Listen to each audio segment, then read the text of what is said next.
Hi guys, and welcome to our coverage of Q School Day 1.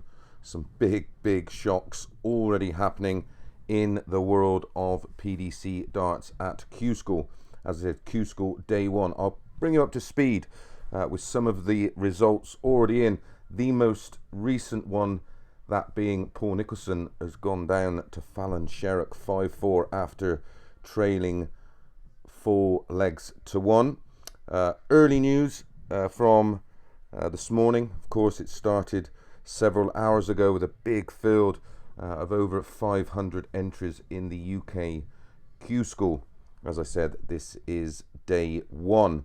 Early wins for Lisa Ashton, but there was some early casualties, some big names I'm sure everybody will be aware of, whether from past or present. Some old names there as well, including players like Dave Askew.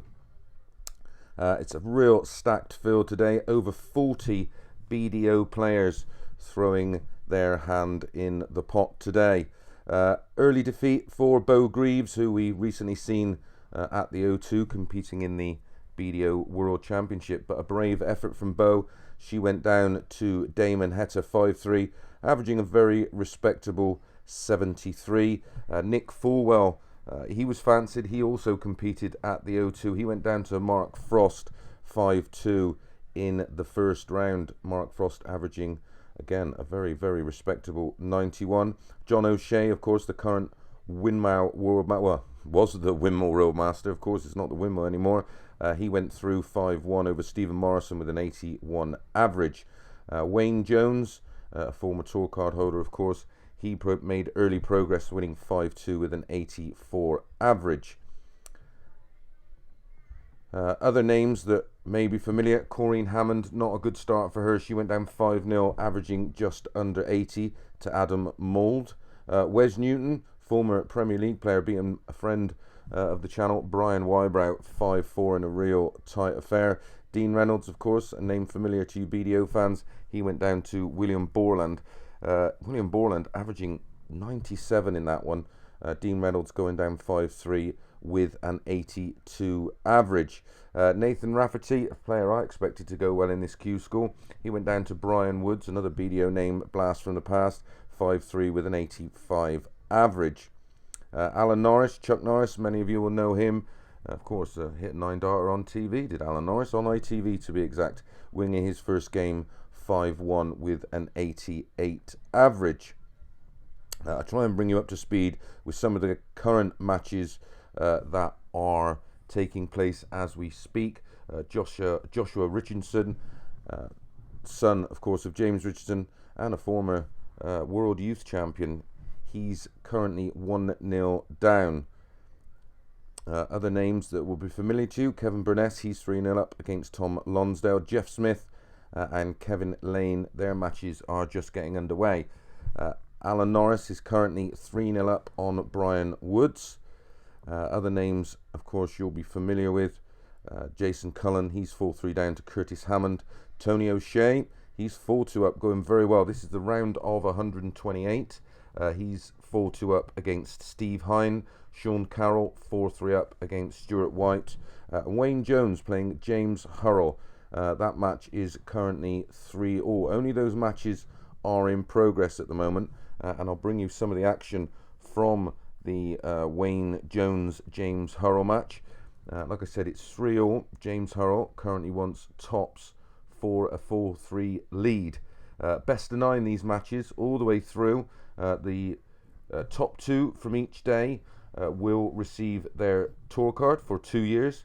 And of course that means no entry fees. So although it's £450 to enter, this is a big opportunity for some of these players to earn some great money over the next 2 years. You only got to win one match at the Pro Tour events to get £500, 2 matches for £1,000.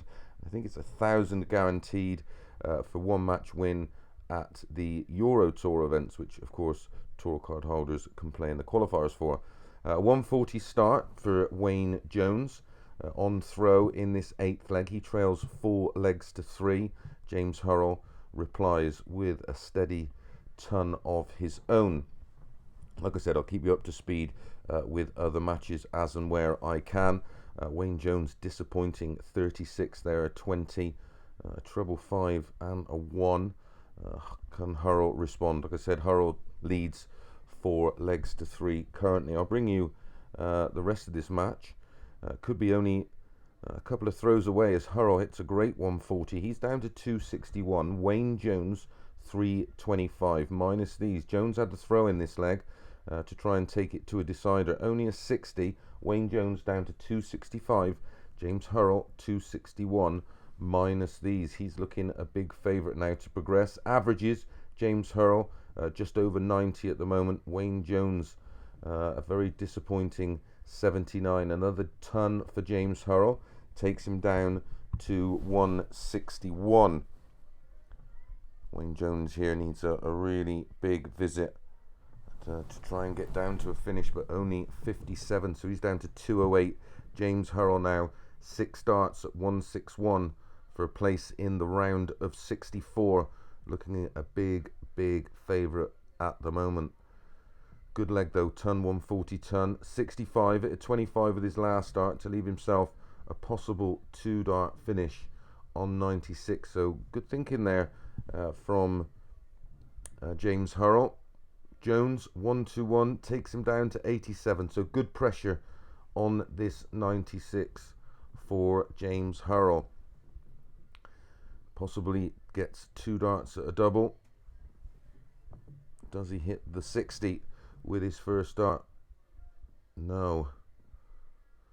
But ends up leaving double 12. So 87 here for Wayne Jones to save it.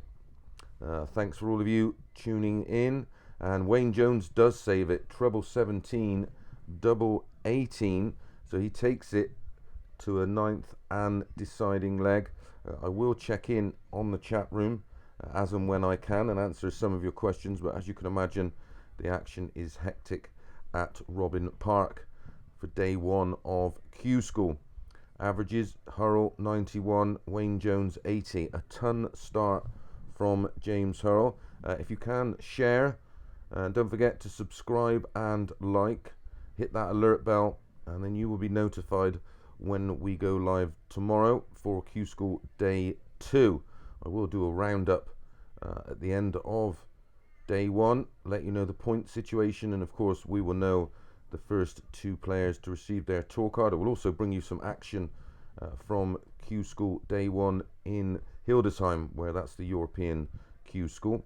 A ton start from Hurrell. Wayne Jones responds with 60, but James Hurrell has just popped in a superb 180. If there's any time you want to hit one of those, it's in the deciding leg of a match. A good reply from Wayne Jones. A 140 takes him down to 301, but James Hurrell in control on throw here. Ton 180. He's on 221. One more big visit here, and you would think he will have this win in the bag. Good match this one for Hurrell, although only a 43. Unfortunate. 2020 just over the top, and then just fell into the treble 1 for 43. As I said, make sure you share across any of the social media you use, whether that be Facebook or Twitter. We would really appreciate that. Great 140 from Wayne Jones takes him down to 161. He will really dodge a bullet here if he can get away with winning this one. It was 3-all, 4-3 down. Hurrell had a chance at 96. Wayne Jones took out a great 87 to take it to this deciding leg, but it's Hurrell off of 178. Wayne Jones waiting on 161. 119 there for James Hurrell, takes him down to 59. So 161 for Jones to win it. We need a treble 20, treble 17 and a ball. Hits the ball with his last start to score 90. So he's down to 71 just in case James Hurrell fluffs his lines. Should get 2 at tops here. He does. He goes inside on the double top and misses double 10. So Wayne Jones then, an unlikely looking winner here. He's averaging some 11 points less than Hurrell, 171. Will go treble 13 for his favourite double 16, but hits the 13, 18 and tops and absolutely nicks it off of James Hurrell. James Hurrell, 91 average, Wayne Jones, 82. My goodness, what a steal that was. Thank you all joining the room. Obviously, it's a bit hard for me to answer any questions, but trust me, at some point today, I will interact with you within that chat room. But just to confirm, Wayne Jones there has beat James Hurrell. Kevin Painter currently full 3 down against Paul Dawson. Jeff Smith 3-0 up against Kevin Lane. Ryan Craddock full 2 down against Daniel Lee. Peter Mitchell 1-3 down to Daniel Day. Carl Hamilton 1-0 up against Sean Rutter. James Richardson 1-0 down to Robert Collins. Robert Collins fancied by a few today to progress, and his son Joshua Richardson is 3-1 down to George Cressy. Like I said, I try and bring you up to speed with other results as and when I can. Kevin Painter, he's gone down 5-3 to Paul Dawson there. Disappointment for Painter. Looked really good early on. Started off with a really, really big average, but Painter is out. Probably one of the highest, one of the most recognisable names to go out so far today. Jeff Smith making great progress, 4-0 up on Kevin Lane. Fallon Sherrock warming up now against Daryl Pilgrim. That's a round of 64 match, of course, after she beat Paul Nicholson. But a good effort from Paul, getting it back from 4-1 down to 4-all. That was after Fallon Sherrock did have a dart at the ball off of 170. Justin Smith is taking care of Wes Newton, 5-3. Kevin Dowling down to David Evans, another player that we've seen at the O2 just over a week ago. Justin Hood, another player we've seen there. He's won against Mark Stevenson at 5-2 with a 74 average. Just to go back to that David Evans match, 96.3 average in that 5-0 drubbing of Kevin Dowling. Daniel Lowby, son of another player that you may remember in Dan Lowby, 5-3 winner over Liam Meek. Let's just try and find some other results. Kevin Thomas, another player who looked on fire earlier, he's gone 5-4 down and out to Bradley Brooks. Steve Brown, he was a 5-1 winner over Terry Roach. Jason Cullen, a 5-4 winner over Curtis Hammond. Jim Williams going out 5-3 to Richie Edhouse. 94.6 average for Edhouse, 91.4 for Jim Williams. Andrew Gilding, he progresses. Another blast from the past. He wins 5-1 against Mark Grimes. Jason Lowe, 5-1 winner over Michael McCluskey, averaging 93.2. Peter Jacks, 95 average in a 5-3 win over Brett Claydon. Mark Durbridge, old pal of mine from Bristol, and of course co-owner of Bar 501. He had 102.4 average in a 5-1 win over Lee Smith. Tony O'Shea, as I said, beat Steve Hine 5-2 with a 91.19 average. Andy Ammon, he's still batting away. He had a 91 average in a 5-1 win over Graham Usher. So let's go back to some of the matches that are live now and coming to almost a conclusion. Jeff Smith 4-0 up on Kevin Lane. Let's have a look at some of his stats. He's averaging a respectable 85 against Kevin Lane's 82. He started this 6th leg leading 4-1 with a 1-3-4. Back-to-back tons for Kevin Lane. He's battling hard. 93 from Jeff Smith. So he's down to 274. Kevin Lane 301 after those back-to-back tons. Make that 3 tons. He's down to 201. Jeff Smith 274 and at the Oki. You could do with a 2 treble visit here just to put some pressure on Kevin Lane. Of course, can't afford to lose another leg. Otherwise, it'll be Jeff Smith making progress. 92 from Jeff Smith. He's down to 182. Keeping the pressure on Kevin Lane. He started this leg, a leg he has to win, of course. All best of 9 these matches. Only 59 this time from Kevin Lane. So he's down to 142. So you think Jeff Smith has every chance here of having 6 darts at 182. Only 52 from Jeff Smith. So he's down to 130, a very doable finish. Kevin Lane 142.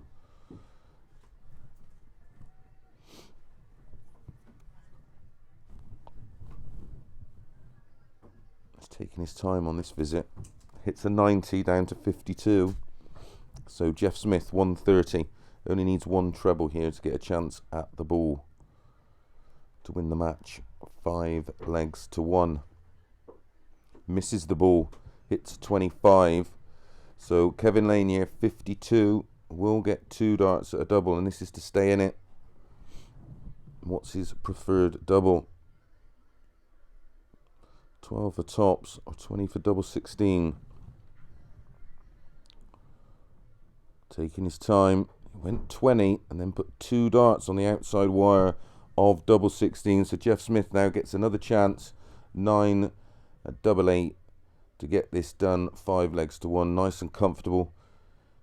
Yeah, and does that with his final dart. Hits double 8. A 5-1 win. It's important these players early on don't get embroiled in a tough match. It's a long, long day. If you don't get it on day 1, you need to leave plenty in the tank for day 2. Lots of matches in progress right now. We'll start at the very top. Daniel Cooper up against Russell Murphy. That's just getting underway. Tony O'Shea against Adam Hunt. Alan Fitzpatrick against Sean Carroll. These are all round of 64 games. Kevin Burness against Damon Hetta. Richie Edhouse against Andrew Gilding. David Evans currently 1-0 up against Justin Hood. Lisa Ashton against Gary Eastwood. Tony Richardson against Daniel Lowby. Fallon Sherrock, she's up against Daryl Pilgrim. That is currently 1 leg apiece. John O'Shea's 2-1 down against Kevin Lacey. Mick Todd 1-1 with Andy Chalmers. Again, all these are round of 64. Darren Davis 3-0 up against Jason Murphy. Martin Thomas, Gary Blades locked at 2 apiece. Tony Newell up against Nathan Burdett. He's 2-1 up. Robert Collins and James Richardson 2 apiece. Carl Hamilton against Sean Rutter. That's 3-1. Martin Atkins, Wigan Martin Atkins. This is a round of 128. He's 1-0 down to Jason Wilson. Stephen Haggerty 1-0 up against Robert Rickwood. Alex Morrison and Patrick Linsky, they're locked at 3 apiece. All of these matches I've just called are round of 128. Daniel Day 4-2 up against Peter Mitchell. Adam Huckfell, he's 3-2 down, a link against Fankai Lung. And the final match, Ricky Clark up against Perry Davenport. That's currently 4-3 to Ricky. Warming up in a round of 64 match, Alan Norris against Andy Hamilton. Andrew Foster against Jason Lowe, and Daffyd Edwards against Jamie Caven. So let's go back and have a look at a match that's coming to an end. Carl Hamilton looks in complete control against Sean Rutter, 4-1 up now. But let's have a look at Lisa Ashton against Gary Eastwood. It's currently 1-0 to Gary Eastwood. He's averaging 107, so must have opened up with a very quick leg indeed, and he started leg 2 impressively with 60-120 with a bounce out and a 140. Lisa responds with 93, 140, 43. She's averaging just over 90 herself, but early doors that match. Right, let's pick you up with a few of the earlier results, because none of these matches are coming to an end. Well, none that particularly will interest the majority of us. As I said, Wes Newton's gone down 5-3 to Justin Smith. Joshua Richardson, he's gone down 5-2 to George Cressy. See some of the bigger names that have unfortunately fallen today. As I said, Jim Williams, he's out. Dave Ladley, he went down 5-4 to Andrew Foster. Steve Hine, as I said, going down to Tony O'Shea. Let's find some of the earlier matches to get you a few results. Makuri Suzuki, she went down to Terry Roach, 5-4. Terry Roach averaged 80.6. Suzuki, she averaged 83.9. Another one of the lady players, Rachel Book, she went down 5-0 to Jeff Smith. Ryan Arrington out 5-4 to Jason Cullen. Terry Temple, he went down 5-1 to Gilding. Richie Burnett, he went down disappointingly 5-3 to Brett Clayton. Claydon, should I say, averaged 82. Burnett, 85.4. Ryan Palmer, player that recently hit a 9-darter in an open competition, I think just last Sunday. He went down 5-3 to Perry Davenport, despite averaging 4 more, averaging nearly 90. Ryan Palmer there. Darren Johnson, he went down 5-0 with an 80 average to Mark Durbridge. Richard Hosey, he went down 5-1 to Paul Dusson, who's still making good progress. I'm trying to find some of the results, because there was a few big shocks earlier. Prakash Jiwa, he went down 5-0 to Brian Woods, who averaged 97. Ian McFarlane going down to Robbie Green. Robbie Green, of course, back after some leg surgery. He averaged 85 in a 5-1 defeat of Ian McFarlane with a 76 average.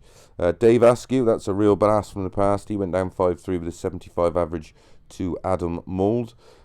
John Parr taking care of Dave Parletti, 5-4. Big win for JP, that one.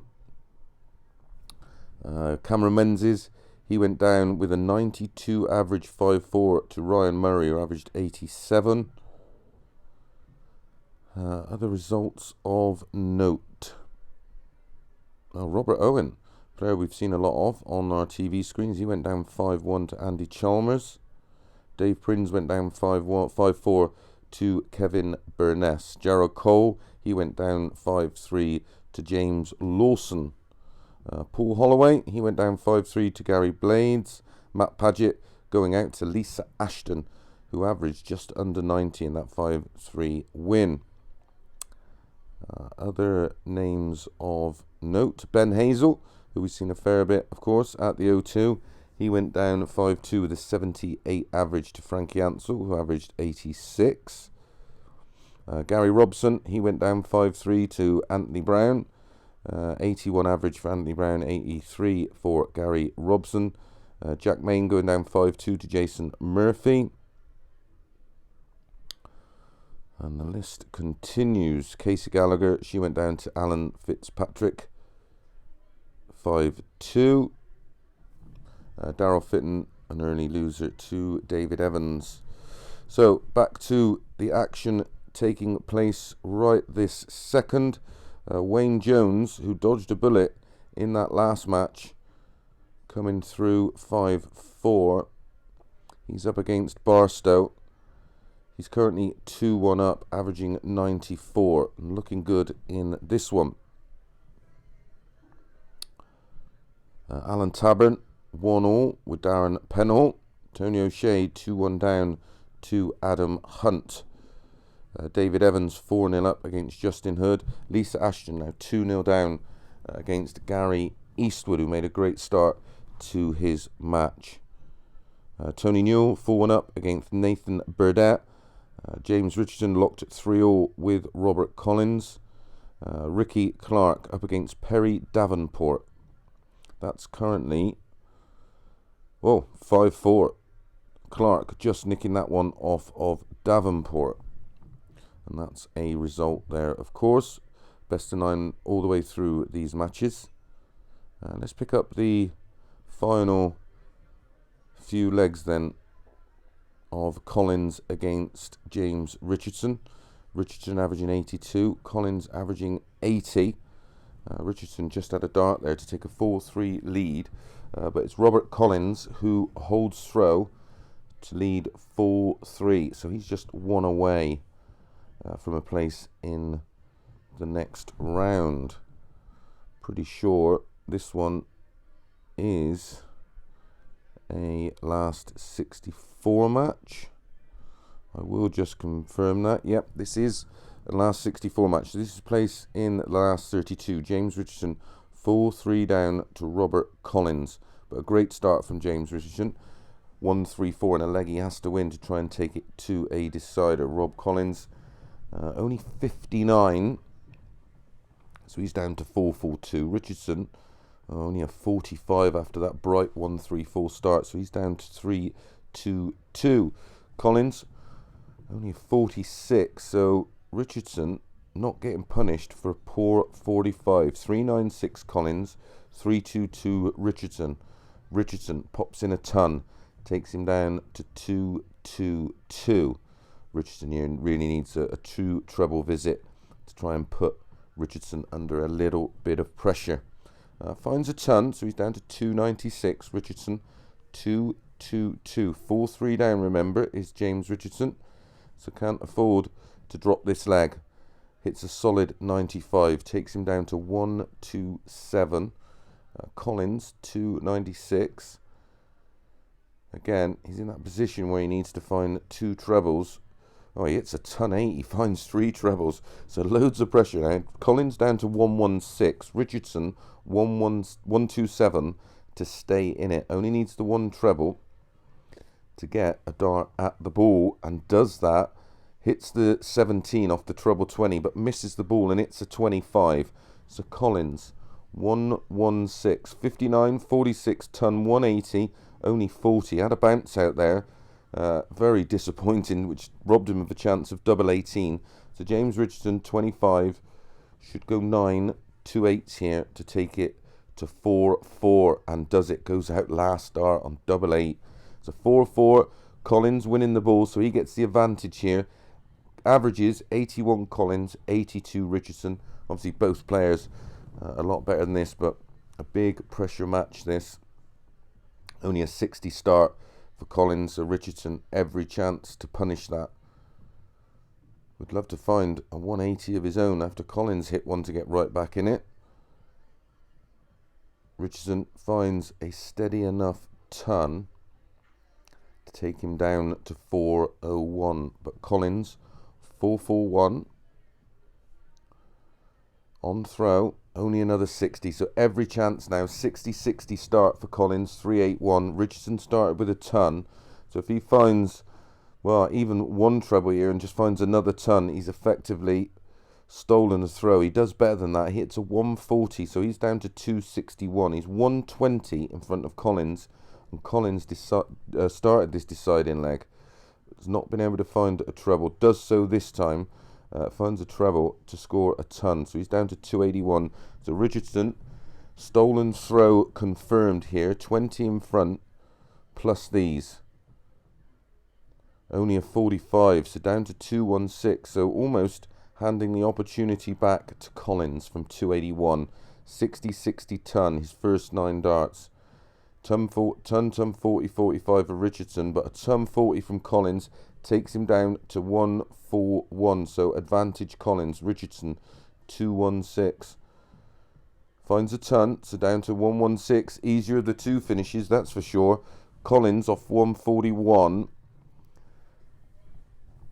Will obviously go the 2 treble route to try and leave a double. A big ask under this much pressure, but it's a 109 to leave double 16. So Richardson, you would think this 116 has to go to win the match. Oh, he misses tops. He hit the 60, hit the single 16, missed tops. So 3 darts in hand for Collins, only needs the 1.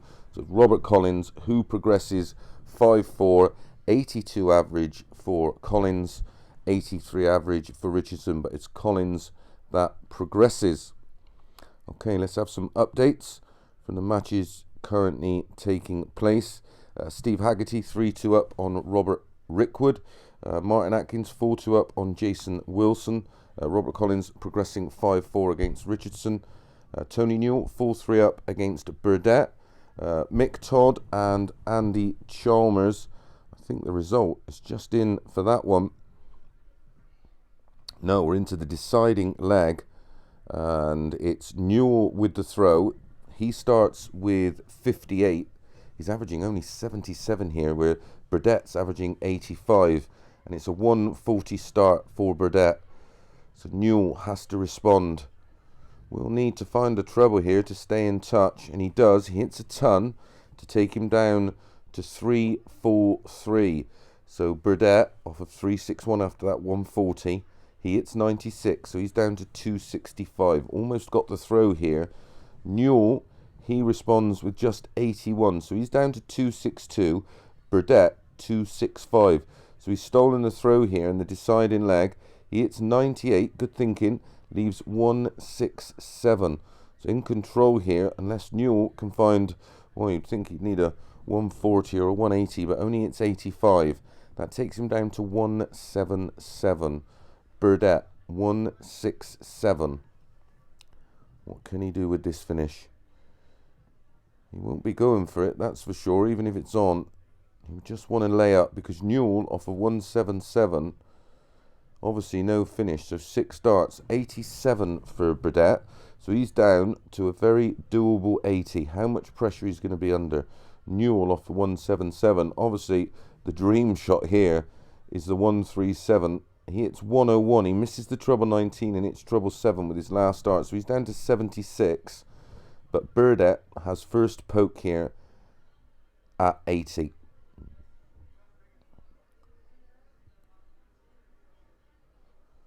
And he can't get it. Hits the 2 single 20s and then goes inside on tops. So Tony Newell, he's back at the hockey. 76, 4 apiece this one. He'd love to hit a treble 20 and get 2 at double 8.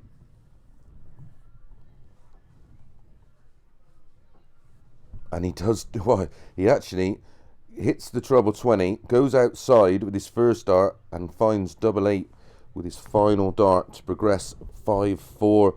Burdett be disappointed there. He averaged 86. Newell 78, but that's enough. He wins 5 legs to 4. And he goes through to the next round. Jeff Smith and Steve Brown just starting their first leg. Jason Lowe 4-2 up against Andrew Foster. Jamie Caven 3-2 down to Daffyd Edwards. Mark Durbridge leading Paul Dawson 2 legs to 1. Andy Hamilton 3-1 up on Alan Norris. Russell Murphy 4-2 up on Daniel Cooper. Wayne Jones locked 3 apiece with Chas Barstow. Tabern 3-2 down to Darren Pennell. Tony O'Shea 4-3 up at the moment with Adam Hunt. And he's got a chance here, Tony O'Shea, to win 5-4. He wants 64 after 15 darts. Adam Hunt, he's already had 6 darts here to get it back to 4 apiece. And Tony O'Shea busts. He hit the 48 and then it double 16 going for double 8. Now it's locked at 4 apiece. Gary Eastwood and Lisa Ashton 3-all right now. I'll just get you up to speed with the averages and the stats in that one. Very, very interesting match though between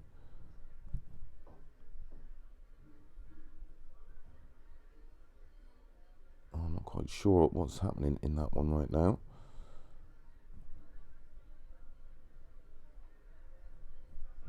So yeah, Gary Eastwood, Lisa Ashton 3-3. Tony O'Shea versus Adam Hunt. That's now 4 apiece. That is confirmed. Tony O'Shea did have a double 8, but hit double 16.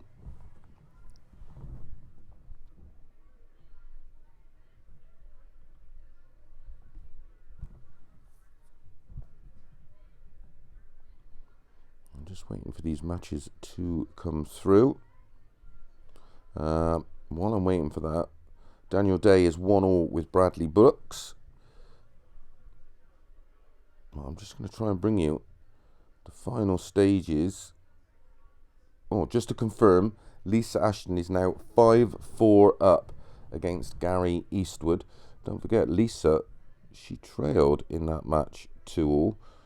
I want to try and bring you the final leg of Tony O'Shea versus Adam Hunt. Richie Adhouse, 4-3 up now on Andrew Gilding. Alan Fitzpatrick and Sean Carroll 3 apiece. Wayne Jones is now 4-3 up on Chas Barstow. Adam Hunt is going to get first knock-ins here at 91 to win the match. Both players averaging 81. Tony O'Shea on 116. It's been a good leg here from Adam Hunt. 140, 60, 125, 85 to leave 91. Ooh, leaves double 16 just in case, but it's Tony O'Shea 116 for the match. 4 apiece. Oh, he misses tops. He gets 1 dart at tops and goes over the tops with 3 darts in hand for Adam Hunt. You can't see him missing this. And he doesn't, hits it first dart. So Tony O'Shea's dream of a tour card is over for today. But some respectable performances. We'll go in tomorrow full of confidence. Lisa Ashton, 4-3 up against Gary Eastwood. Richie Adhouse is taking care of Andrew Gilding, 5-3. Sean Carroll now leads Alan Fitzpatrick, 4-3. Alan Tabern, 4-3 up on Darry Penhall. Andy Hamilton leading Alan Norris, 3-2. But Gary Eastwood, Lisa Ashton, final stage of this one. It's Ashton leads 4-3, averaging 87, Eastwood 89. Lisa, she's gone 80 ton, 64 ton to leave 157. But it's Eastwood that had the throw in this one. He's gone 81, 81, 81, 45. He's currently at the hockey off of 2-1-3. Can't afford any mistakes now at this stage. And Lisa nicely poised on 157. A ton from Eastwood. So he's down to 153. So you'd think Ashton, more often than not, would have 6 darts at this 157 to progress to the last 32. She hits 99 to leave 58. So she should get 2 darts at tops unless Gary Eastwood can take out 153. It's been a much more solid leg, this one from Ashton. She's left 58 after 15. 99 from Eastwood to take him down to 54. But it's Ashton gets the first chance to win the match at 4-3 up. She wants 58. 18 tops and gets it in 2 darts. So it's Ashton that progresses into the round of 32. Good performance today so far from Lisa Ashton. More updates. Bradley Brooks now leads Daniel Day 3-1. Peter Jacks, he's 1-0 up against Ricky Clark. Daniel Lee's 4-1 up against Greg Ritchie. Alexander Morrison's 3-2 up against Ryan Murray. Steve Brown is leading Jeff Smith 2-1. Mark Durbridge 3-2 up on Paul Dawson. Alan Tabern 4-0 up on Darren Pennell. And Andy Hamilton is looking to take his place in the round of 32. He's 4-2 up currently on Alan Norris. So there might not be a lot of darts left in that match. Nearly 200 people watching us now, or should I say listening to our coverage on YouTube. Thank you for your continued support. Don't forget, share on your social media platforms. But it's Ando Hamilton here. He wants tops after 15 to win this one 5 legs to 2. Good performance this from Hamilton, averaging 90. Alan Norris be disappointed with his average in this one, averaging just 80. And as we know, he's a much better player than that. But can he put it away? He doesn't. He goes inside 20, inside tops, inside 10s, and misses 1 dart at double 5. So Norris, to stay alive, needs a ton and takes out treble 20 tops, 2 darts. Andy Hamilton here, though, has the chance to serve it out. He needs 4 legs to 3 and has to throw in this 8th leg to try and get this match done. What can he start with? A ton 40, an absolutely rock solid start from Andy Hamilton.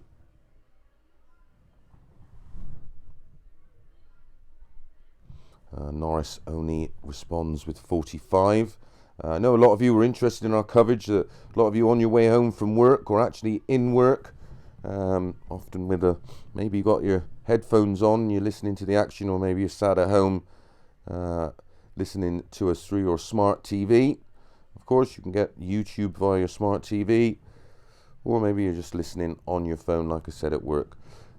93 from Hamilton down to 268. Alan Norris, good visit this time. 45 was his first throw, but he's responded with a 140. What can Hamilton do off a 268? Norris 316, Hamilton 268. It's a steady enough ton. down to 168. Obviously hit the treble 20 there with his last dart. 78 from Norris. He's down to 238. So 6 darts for Hamilton off of 168. Again, thank you for all of you joining us on our dartsplanet.tv YouTube channel. Don't forget, subscribe, hit that alert bell, and then when we go live at different times today, bringing you all the action, you will get alerted to that. 78 from Hamilton, down to 90. Obviously, a lot of you are aware the action is available on Dart Connect. That's no secret. 118 from Norris takes him down to 120. So a bit of pressure here on Hamilton on 90. You should imagine here he will go 20-20 ball. Yeah, of course, this is available on Dart Connect, but not a lot of you can listen to it. He's hit the 54, Hamilton, and he's gone inside of the double 18 to leave double 9. So 120 here for Alan Norris to keep this match alive. Can he stay in it and take it to a deciding leg? It's a big ask under a lot of pressure. He does get a dart at tops, but misses it, goes over the top. So Hamilton then 2 9s to get the job done.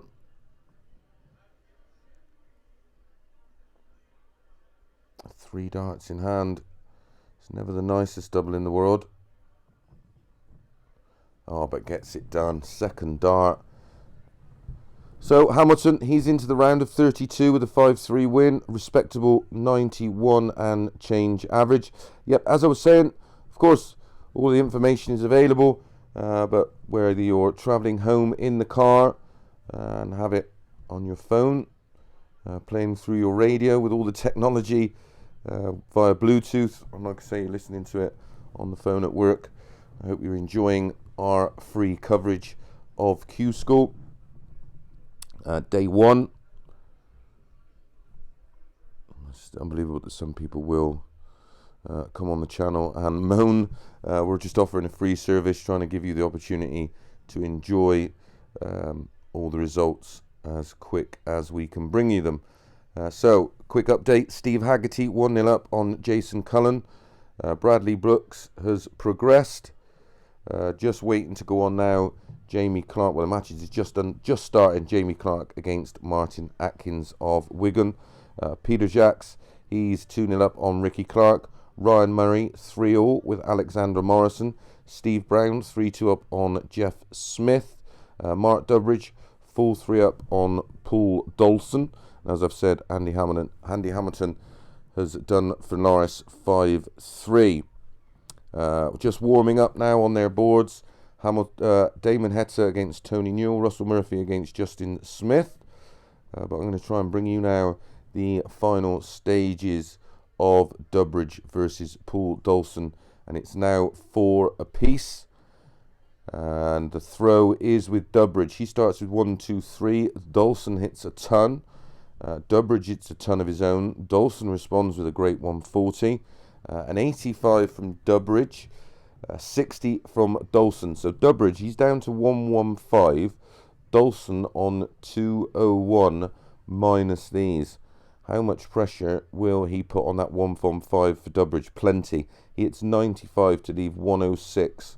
So Durbridge, 115 to win it. For him to take his place in the round of 32.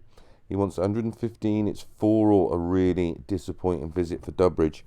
Only 29 takes him down to 86. So Dolson to nick it from Durbridge after training pretty much from the start of this match. He now has a chance at 106. Only 58. So he's down to 48. But Durbridge might only get a dart at the ball here off of 86. Should be going 18s. Oh, and he does it. He goes 18-18 and hits the ball for the win. He goes through 5-4. 84 average for Durbridge. 82 average for Dolson. But it's Durbridge that goes through into the round of 32. 5 legs to 4. Steve Brown, he's now 4-2 up on Jeff Smith. I will have a look in the chat. I I was under the impression that Steve Brown wasn't going to play Q School. If it is that, is this the Steve Brown from Bristol? I didn't see anywhere that he was going.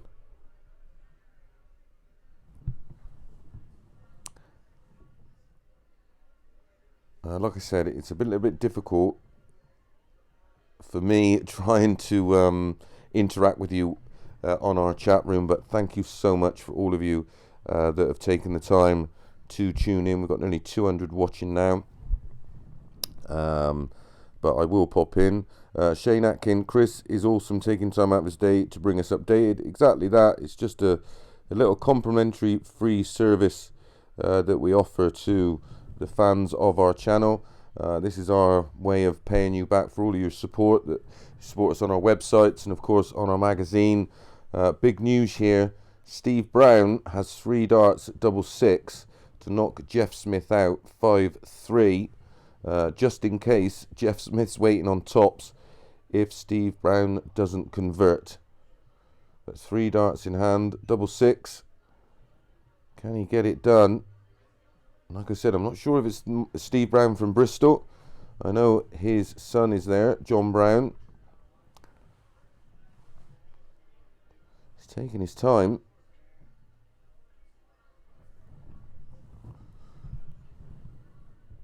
Oh, and he gets it done with his last dart.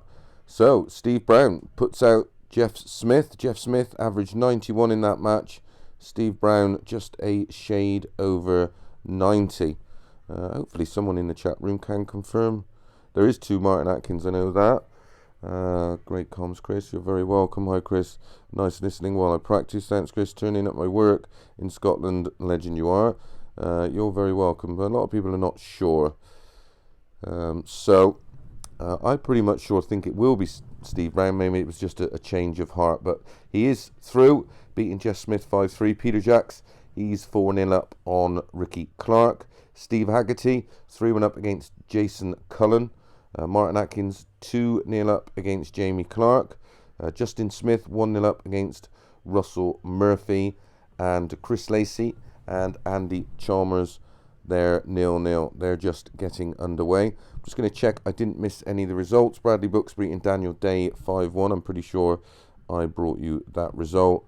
And of course, Adam Hunt taking care of Tony O'Shea 5-4 in a last leg decider. I think we're pretty much up to date. And a bit of early news from Q School in Hildesheim in Germany. One of the early casualties there was Richard Veenstra. I know he was highly fancied to progress. While there's a few matches just in the early stages, I'll just come and interact with you on our YouTube channel.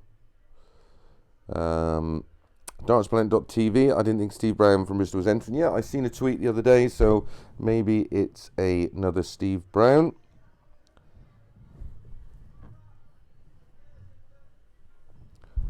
Enjoying from my sofa in the West Country. You're very welcome, Paul. Thank you. I think it's Michael. Doing a great job. Thank you very much. So all the matches are best of 9. That's correct, Sport. Got this on in the van at work. Nice to hear what's going on. Well, that's the idea of us doing it. It's a bit of a payback for all of your support. Thank you, guys.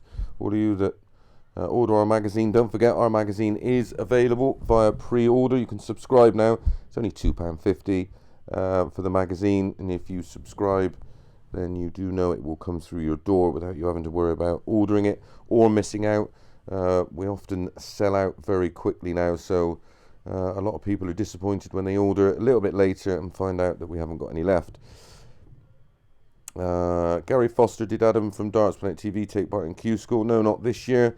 Maybe we'll have a go next year. Sally Cinnamon, does Colin Monk still play? He does, but not any kind of serious level, just enjoys a few local tournaments. Daniel Mayers, who wins it today? Not a clue. It's a real lottery out there. How did Mark Frost get on Sean Rogers? I will just check for you. I will just get his results up. He went down 5-0 to Mick Todd, averaging just 77. Mick Todd averaging a very respectable 89. I know someone just asked me about Scott Mitchell. Let me see if I can find that for you. Scott Mitchell, he went down 5-4 to Jason Wilson. Jason Wilson, 87.8 average. Scott Mitchell, 89.5. So that's a couple of updated results for you. Shocked Nick Fulwell went out, so was I, Shane. Oh, dartsplanet.tv, a nice £5 donation for the channel. Thank you very much. Don't forget, you can donate to the channel if you're enjoying it. We would appreciate that, of course. All goes to keep the channel up and running. Jason Cullen now 4-2 down to Steve Haggerty. Martin Atkins 4-0 up against Jamie Clark. And Jamie Clark here in real trouble. He wants 146. Jamie Atkins wants 25 to get the job done. Interesting leg here. Started with 17 and then went ton 123, ton 136, and has taken the 25 out 988. So that's Martin Atkins. He's through also. Very convincing 5-0 win there. And a very, very tidy average.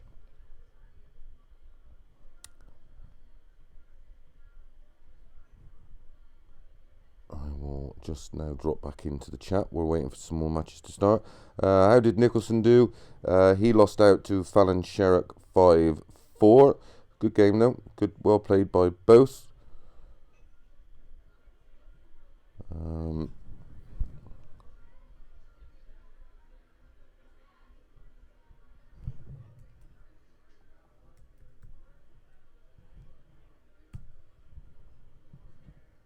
The last I knew, I will try and bring you up to date with Lisa Ashton.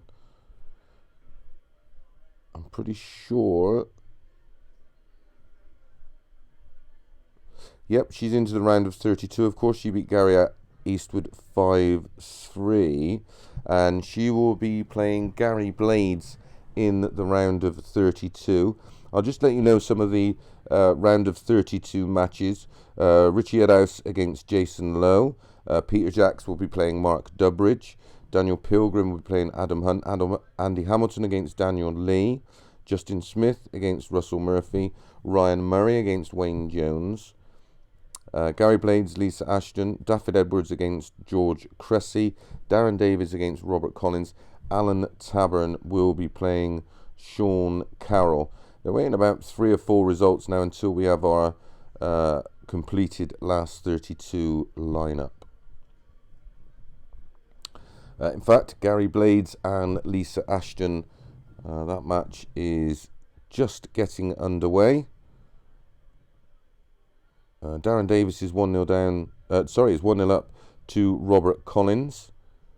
But we'll have a drop in now and look at this Gary Blades against Lisa Ashton match. She's been playing very well today so far. Always fancy her to be a bit of a threat. Well, I heard Peter Manley was playing. Again, let me just see if I can, before we look at that, let me just see if I can find if Manley played. I didn't actually see his name, but I know he was entered, but quite possibly didn't play. Very much like Wayne Warren, I'm still getting confirmation of why he pulled out. He has been entered. No, Peter Manley didn't play. Maybe that was just someone having a bit of a wind-up. Yeah, the first round, it did take ages, but there was a lot of entries. But I didn't see Peter's name. I could be wrong, but like I said, I didn't see it.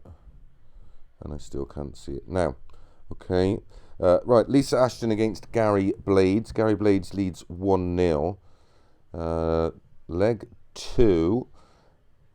It's his throw. So he broke throw in the first leg. He started with 84, 99, 125, 99 to leave 94 and takes out in 3 darts. That will hurt because Lisa Ashton hit 177 to leave 44. So Lisa's 2-0 down now. Gary Blades averaging 91, Lisa Ashton averaging 92. She's just at 81. That's her opening throw. So she's 2-0 down at the moment. I'll bring some more of that action when it gets a little bit later in the match. But of course, I'll keep you up to speed with the scores as they happen.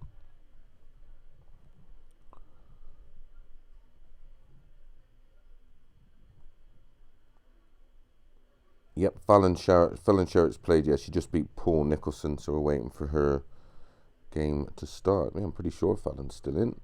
As far as I know, she's still in. I will just confirm that.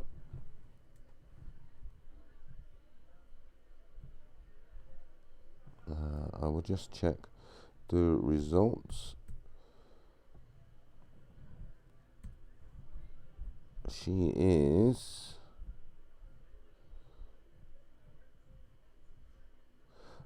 Oh no, she went down 5-4 to Daryl Pilgrim in the last 64. Unlucky Fallon.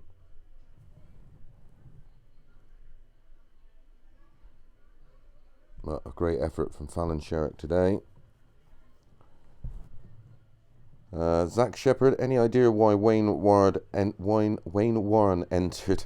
Jeez, that's a mouthful. But didn't attend today? No, I'm unsure. I've heard several rumours, but I think it's best not mention it until we know exactly what happened. Yeah, just confirming that Fallon lost 5-4. 236 now watching in the room. Thank you very much for all of you that do share it across your social media platforms. We are fully aware that you can go and follow the action yourself at Dart Connect, but this service is we did it last year and it was so popular for those of you at work or traveling home from work, or maybe don't have the ability to sit on a laptop all day.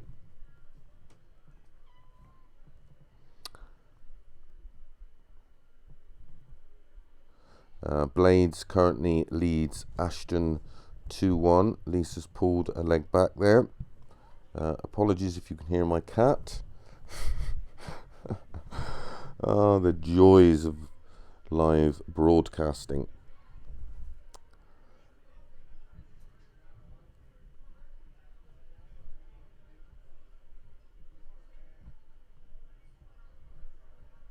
Here we go. Sally Cinnamon, have you ever hit 9 dart? Yeah, in the PDC and the BDO. Dart Connect currently having another wobbly. I'll tell you what I will do while we're waiting for them to sort themselves out. We'll have a little look at some of the results from the European Qualifier. As I said, an early casualty over there was Vinstra, who you'd have thought will be fancied to possibly come through over the 4 days with a tour card. One of the BDO's top players. Lisa Ashton, she's in danger of going 3-1 behind. Gary Blades just had 3 darts to go 3-1 up. He needs double 2. Ashton way back on 194. A poor leg for her. 43, 60, 84, 60, 60, 60. So she's down to 134. First dart, Gary Blades double 2. He leads 3-1. And Ashton has the throw here to try and close the gap. I am going to try and have a look here and see if I can get up some of the European results.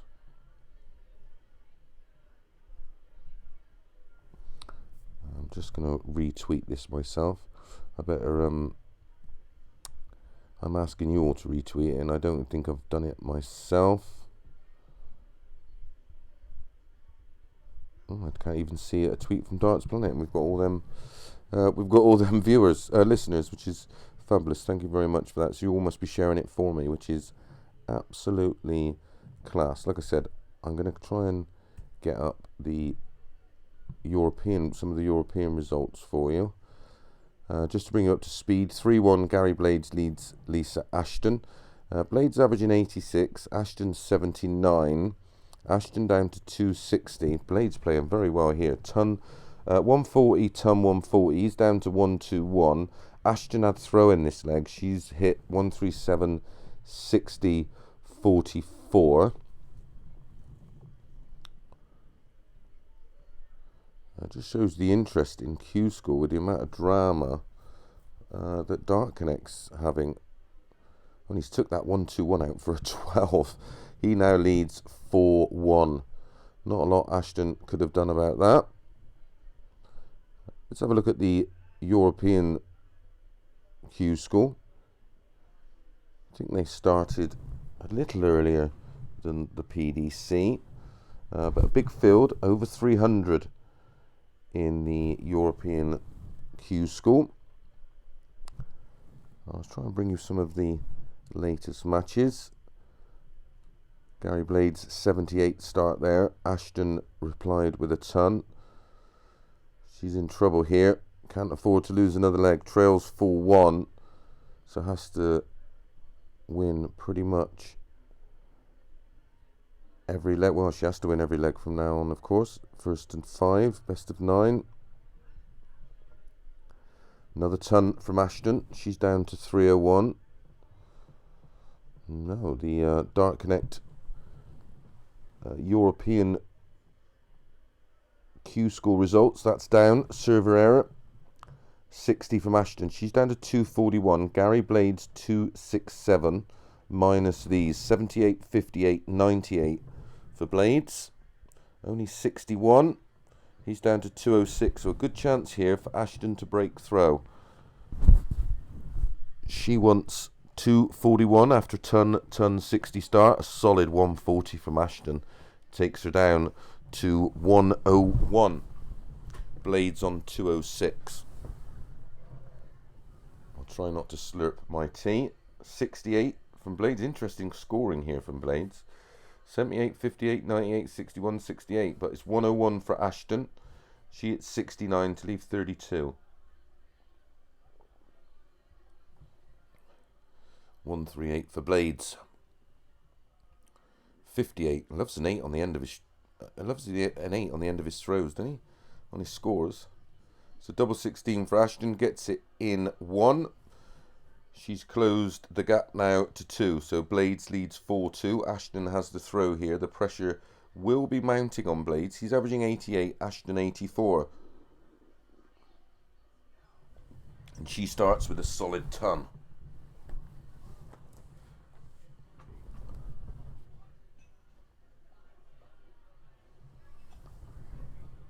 .99 from Blades. Just about keeps him in touch.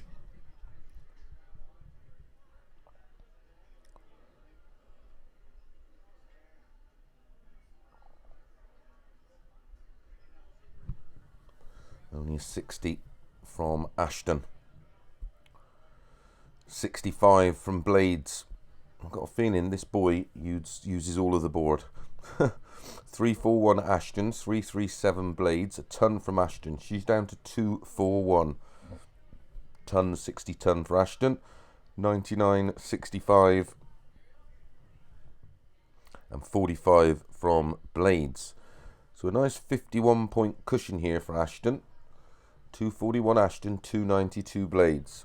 Ashton at the hockey. Another solid ton. Good leg here from Ashton.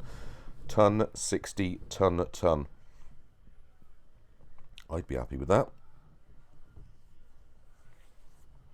140 from Blades from absolutely nowhere. Takes him down to 152. So a bit of pressure from Ashton. 4-2 down. Race to 5. Best of 9. 90 from Ashton takes it down to 51. Gary Blades 152 to win it. Only it's 47 to leave 105. So Ashton here has options. Went to 19 and then put 2 on the outside of double 16. So Blades then 105 to win it from here. Averaging around about 87 to Ashton's 84. And he takes out the 105 and gets it done. As I said, 87 average for Blades, 83 Felicia Ashton, but her dream is over for today. Of course, she'll be back tomorrow. Shane Atkins, how's the gym sessions going? Very well, thanks. Decided to climb a small mountain this morning, giving my body a little bit of a rest. Tony Bethel, hi Chris, haven't spoke to you for about 20 years since Jeff Williams from Artcliffe days. I am living and listening from Turkey. You lucky bugger. Thank you very much for whoever is giving us that information. European Q School, Brian Raman is in semis, is the last thing I saw. Thank you very much. I will keep trying to refresh.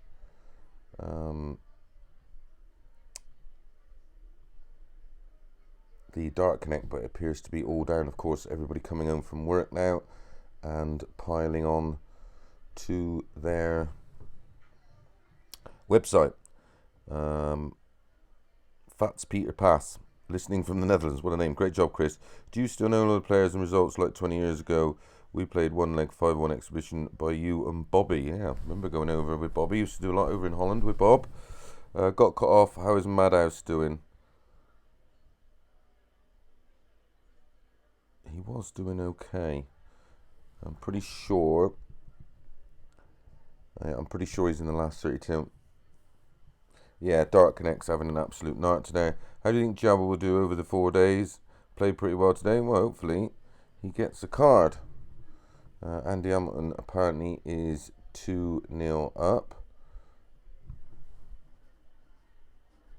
I think it's just the traffic is huge. So last 4, Martin. Oh no, this is the last 8 match. Sorry, Martin Kleermaker is 4-3 up on Tony Veenhoff. Warming up at the moment in a top 4 match. A semi-final match is Brian Raman against Harold Lentinger. Other results, what do we know? Who else is in that remaining stages that we will know? Boris Krickmeyer, Kleermaker, Jeffrey de Graaf went down to Karol Sedlicek 5-4. Wesley Harms went out to Lettinger 5-2, averaged 89.2. Lettinger averaged 92.86. Titus Canuck, he went down to Raman. See any other results of any interest that people might be interested in? Lurchbacher went down to Lettinger. Oh, he's taking care of a few players. Wesley Arms, 100.3 average in a 5-3 win over Chris Landman, who averaged 94.2. Obviously, Wesley Arms enjoying the big trebles and perfect conditions. Koltsov went down to Horvat. Jimi Hendrix went down to Tricol. Mick de Decker went down to Veenhoff.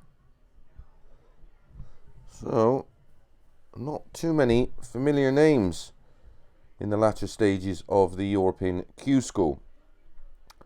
So, let's try and bring you up to speed with the goings on in the PDC UK Q School.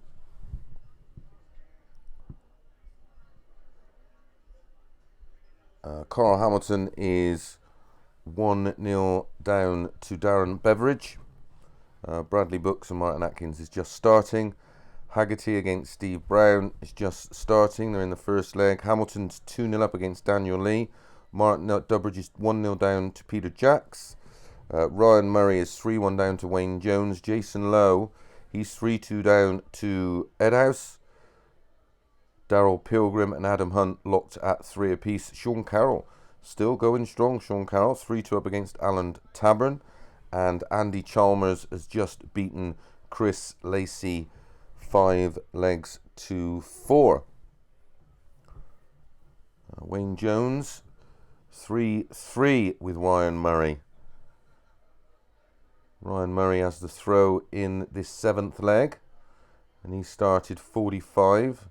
Jones 95, Murray 140, Jones 85. 86 average at the moment for Murray. 90 average for Jones. He hits 99. That takes him down to 217. Wayne Jones off of 3-2-1 will need to find at least a ton to stay in touch. Only a 60. So a nice bit of a cushion here for Murray. 44 points in front plus these. Oh, only 36. Oh dear, down to 181. So a big chance here for Jones. Love to hit 140 to leave 121. Well, would obviously love to hit max to leave 81. But a ton takes him down to a finish. But Murray, big favourite to take the lead here off of 181. What can he find? A 1-2-3 to leave 58.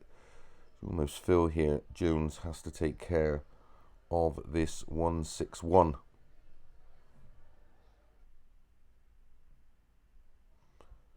And does so. Wayne Jones takes out an absolutely superb 161 finish to lead 4-3. Effectively, will be thrown for the match and starts with a 140.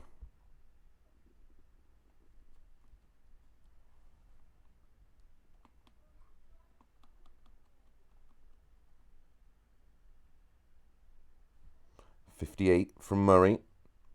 Not enough at this stage. Solid ton from Jones. He's down to 261. Great 161 finish. He looked dead and buried. Murray was waiting on 58 to go 4-3 up, but Jones takes out the 161.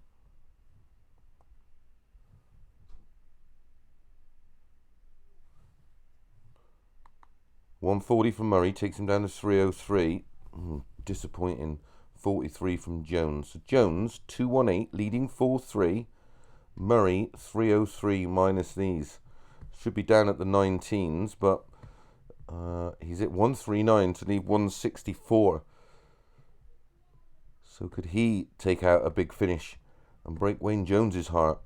A 180 from Wayne Jones leaves him on double 19 if Murray can't take out the 164. Ton from Murray takes him down to 64. Plenty of pressure then on Jones. Wants double 19 for the win. I'd expect him to split it because he loves double 16. He did split it, hit the 6, but went inside. Well, he went outside with the first dart on double 16 and then inside to leave double 8. So to keep his hopes alive, Murray wants 64. And takes it out with his last dart. 16, 16, double 16. Takes it to 4 apiece. So a deciding leg between these two.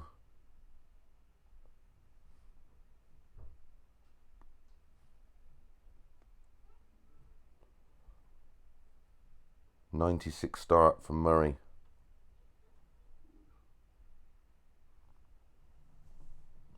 What can Jones do? Averages 88 Murray, 92 Jones. Jones starts with a ton.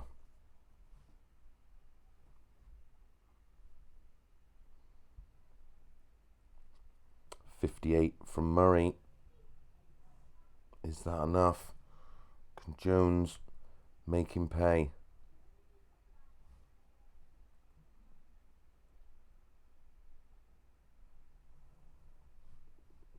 Only 66 from Jones. He's down to 335. Murray 347. Only a 60. He's giving Jones every chance here.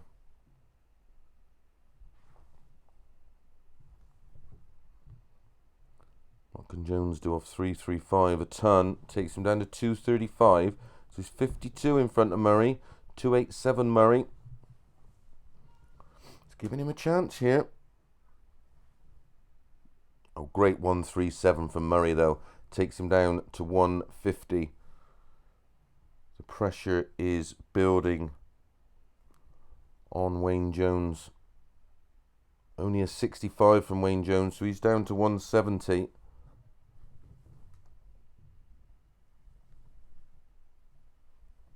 a ton from Murray. Takes him down to 50. Jones on 170 took out a fabulous 161 to go 4-3 up, and he's missed the ball off of 170. So loads of pressure now on Murray on 50. This is to win it, 4-all. Jones waiting on 25. And gets it done, goes out, last dart. Absolutely heartbreaking there for Wayne Jones. He misses the ball off of 170, only to see Murray go out last dart to win it 5-4. 88 average for Murray, 93 average for Wayne Jones.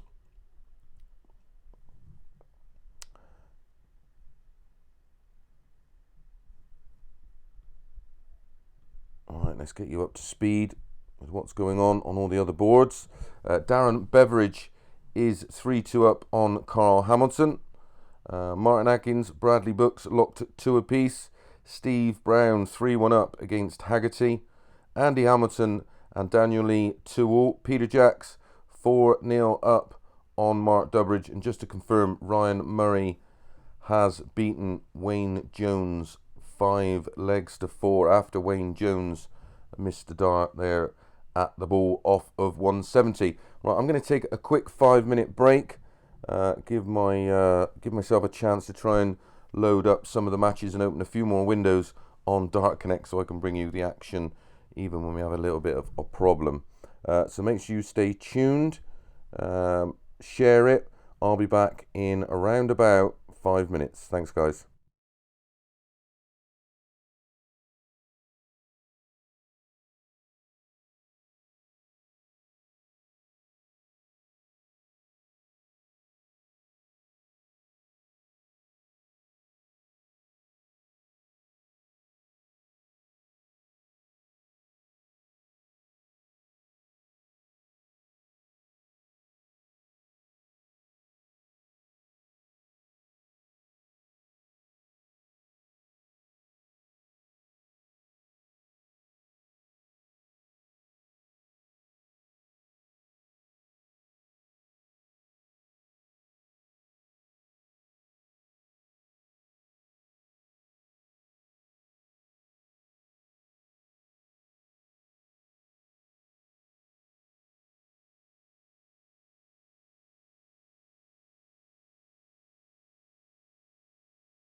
Don't know.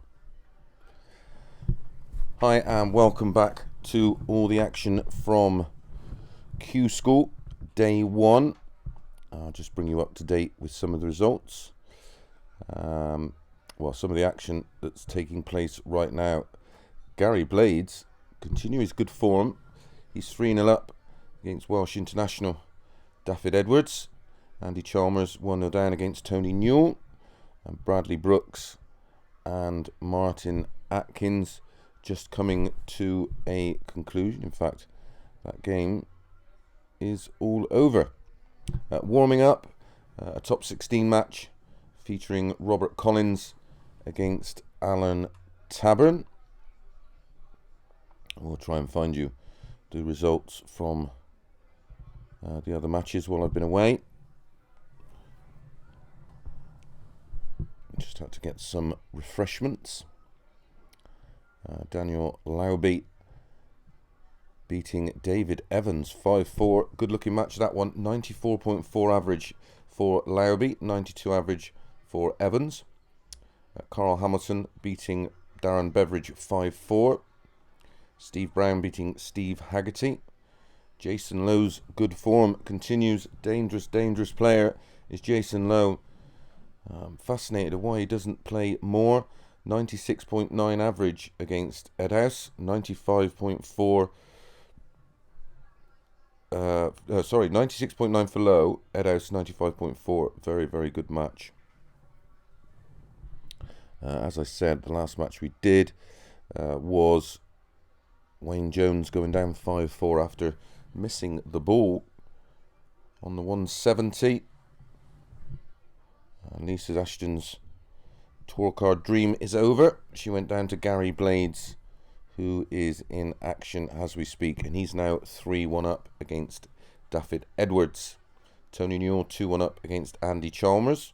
Warming up, a round of 16 match, Tabern against Collins, Justin Smith against Ryan Murray, and Carl Hamilton against Daniel Lauby. So we haven't done a match involving David Edwards. He's averaging, they're both averaging a very tidy 92. It's Gary Blades that leads 3-1. He's down to 167 after 12. Edwards, he's down to 120 after a ton. He's gone ton 140, 41 ton. Blades 57, 98, 81, 98, 60. He's down to 107. So just about make Edwards' favourite here to break throw. He wants 120. Single, treble, double, of course, on the 20s. If he doesn't get it, he wants to leave it tidy. Looks to have been a good match, this one, so far. Edwards, 61 to leave 59. It's Blades off 107. Only scores 22 to leave 85. So good chance here for Edwards to break throw. Single 19 for tops to peg one back. Getting an all-important breaker throwback. Right, he's at a 19, then a big 20, and then a big 10. So he wants double 5 if Blades doesn't take this 85 out. And he's at a 20, a 15, and he's missed the ball. So he needs 25. Can Edwards get double 5? Awkward double. And gets it with his final dart to break back. It's now 3-2 to Blades. Edwards to throw. Great opportunity here for him to level things up at 3 apiece.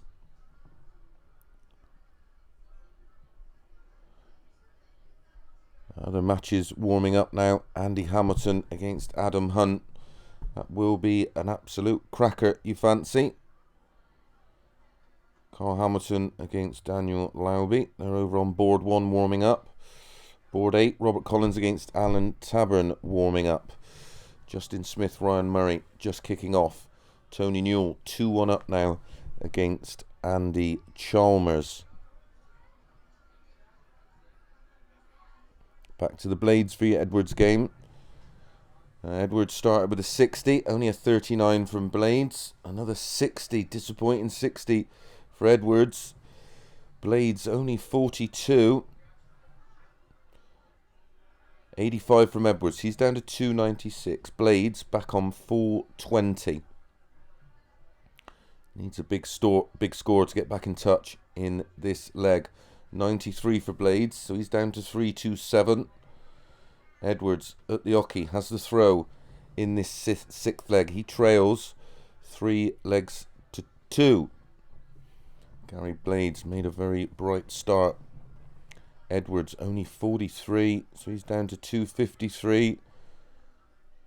A real messy 39 from Blades. He's down to 288. Next score will be the bonus ball for the Euro Millions, or the 2 bonus balls. Only 36 from Edwards, down to 217. He's thrown 15 darts, and all of a sudden, Blades is at a 180 from absolutely nowhere. His scores in this leg, 39, 42, 93, 39, 180. 99 from Edwards takes him down to 118. But first dibs to Blades off of 108. Hits 52 to leave 56. So I think Edwards has to take this 118 out. He just broke back. As we say, a break's not a break unless you hold. He wants 118. Can only manage 50. So Blades now back at the hockey. Wants 56 to re-establish that 2-leg cushion. Hits a 16. Misses 2 at tops. So a reprieve here for Daffyd Edwards. He wants 68. This is to make it 3 apiece. And he does it. Goes out last start on 68. So it's 3 apiece, and we are back on throw. Once again, thank you for all of you joining us on our dartsplanet.tv YouTube page. Thank you for all of you that have shared the link.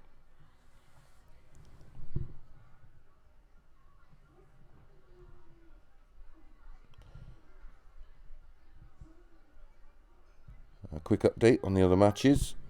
Ryan Murray 1-0 down to Justin Smith. Newell and Chalmers now. It's Newell that leads 3-2. As I've said, Blades and Edwards locked at 3 apiece. A lot of you asking me who I fancy to qualify. I'm certainly liking the look of Jason Lowe. Tough match now though against Peter Jacques. That one's just starting. That's a real tough one to call. And you'd have to fancy the winner out of Adam Hunt and Andy Hamilton. They're warming up now on board 4 in a last 16 match. Pretty sure someone asked me my opinion on the Euro qualifiers. To be honest, I don't really know either of them. So it's a tough one for me to call. Like I say, I'm liking the look of Jason Lowe today. He's been rock solid all day. But a fair few unknown names left in today's Q School 1. Still very hard to predict. Alan Tavern 1-0 up against Robert Collins. Let's go back now to the Daffyd Edwards Gary Blades match. Averages 84 apiece, and it's Blades that now leads 4-3. So he's 1 away from a place in the quarterfinals. Don't forget, the 2 finalists progress. They don't have to play the final match. 2 cards on offer. So the 2 finalists will take their 2-year tour card and be in that top 128 players. Top 128 PDC players. 142. Well, actually, it was a 60 start for Edwards. 42 response from Blades, only a 41 from Edwards, but a ton 40 from Blades, and back comes Edwards with a 140 of his own to take him down to 260 after 9 darts. Gary Blades 319 after 6, and he's hit 115. So you would have thought he'd hit 1 and then picked off the 2 treble 19. Seems Quite erratic, does Blades. He's pretty much an all-or-nothing player. Only 58 from Edwards. So, Blades here has a great chance from 204, but only hits 40 to take himself down to 164. Edwards from 202. He's got away with it there. It's Edwards that trails 4-3, so Blades only one leg away. Only 58 again for Edwards, so he's down to 144. Got to make Blades a big favourite here if he can find just the one treble. Picks off the treble 19 with his last start to leave 70. So Edwards 144 to stay in it. Hits 96 to leave 48. So Blades off of 70. You would think he would have at least one dart at tops, or maybe double 16. Oh, and he gets it done. Goes out with his last start. Gary Blades wins this one 5-3, 84 average. Daffyd Edwards 83 average. I have to say, not really impressed so far today with the standard. A lot of disappointing averages from some very, very good players. So, latest in these last 16 matches, Jason Lowe leads Peter Jakes 1-0. Daniel Lowby leads Carl Hamilton 1-0. Justin Smith leads Ryan Murray 2-1. Andy Chalmers trails Tony Newell 4-2. Gary Blades has just knocked out Daffyd Edwards. Robert Collins and Alan Tabern locked at 1 apiece. Other matches waiting to start. Adam Hunt against Andy Hamilton and Martin Atkins against Steve Brown. I know a few of you were asking for some of the results of matches that has happened. Only one place available, by the way, in the European Q School, so it will only be the winner that is guaranteed their card. Scott Waits went out to Adam Huckvale in the very first round, 5-2. I know someone asked in that chat room on YouTube how Waits got on. David Berry, whoever wins between Blades and Edwards get a card, I reckon, along with Hammer and Tabern. Well, I know Blades is in that last 8. Has to be said, he's been dodging a few bullets and looks a little bit erratic. Maybe I'm wrong. Maybe he's not playing his best darts, and you know more than me about him. It's Jason Lowe now, 2-0 up. Let's have a quick look at that match. Jason Lowe, as I said, rate him highly. He's averaging 100, and he's 2-0 up. Cancel that. Jax has just pulled one back against the throw. A very poor third leg. His average went from 100 to 92 in that leg. Jason Lowe. Peter Jakes averaging a solid 90 and starts with 58. Long way off finding out who's going to win that match. So I'll try and keep you up to speed with the other matches. Daniel Lowby 2-0 up against Carl Hamilton. Justin Smith and Ryan Murray locked at 2-all. Robert Collins and Alan Tabern also drawing 1 apiece. Don't think there's any other matches to bring you up to date with. I think we've been through them all. Lisa Ashton was the farthest female player today, making the top 32.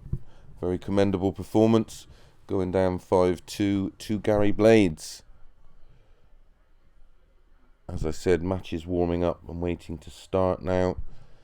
Martin Atkins against Steve Brown.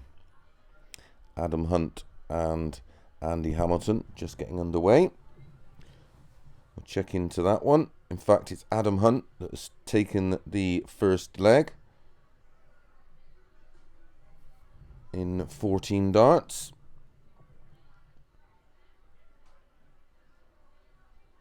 He started leg 2 with 120 and 58. Andy Hamilton 99 and 13. Adam Hunt won the opening leg on throw. He's down to 3-2-3. Hamilton, he started leg 2. He's back on 3-8-9 minus these, but slots in a beautiful 177. That's restored his advantage in leg 2. He's down to 2-12. Adam Hunt hits a ton. Takes himself down to 2-2-3. Hamilton 2-12 after 99, 13 and 177. That's his 3 opening throws in leg 2. Trails 1-0. Hits 77 to leave 135. What can Adam Hunt do off of 2-2-3? Oh, great ton 40. Takes him down to 83 after 12. So a lot of pressure now on Hamilton to take this 135 out. Can he do it?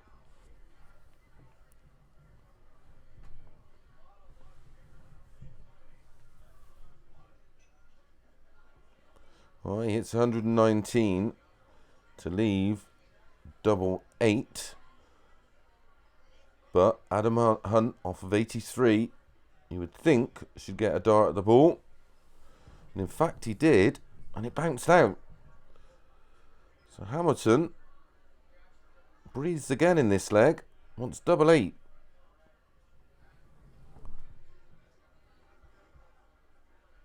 Three darts in hand.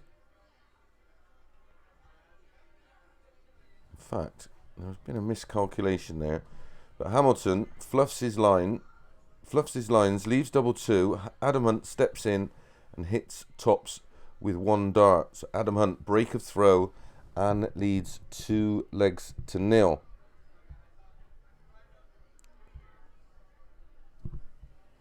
Jason Lowe and Peter Jacks now locked at 2 apiece. Daniel Lauby against Carl Hamilton.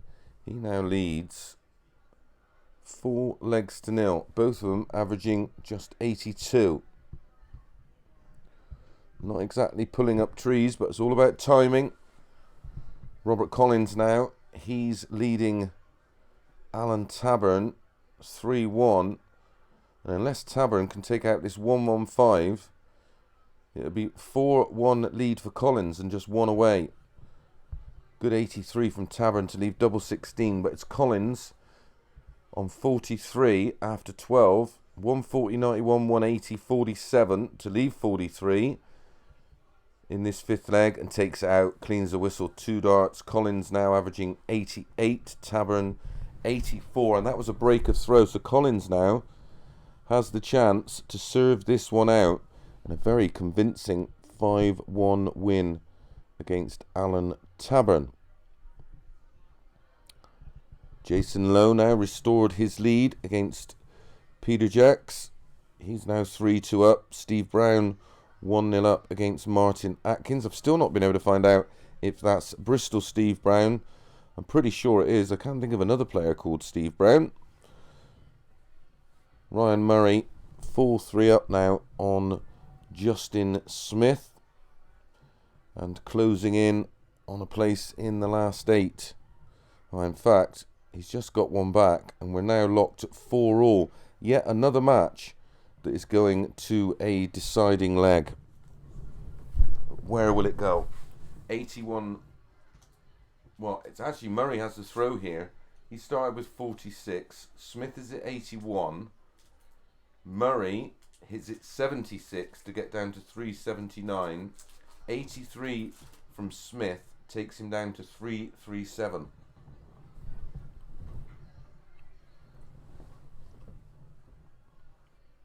Murray hits a ton 80. A dream ton 80 in a deciding leg. Takes him down to 199. A ton 40 from Justin Smith takes him down to 197. Incredible deciding leg from these two. Has to be a tense match. A good 99 from Murray. Takes him down to a very doable ton after 12 darts. Smith, it's a ton. Takes him down to 97. Both left a 2-dart finish after 12 in the deciding leg.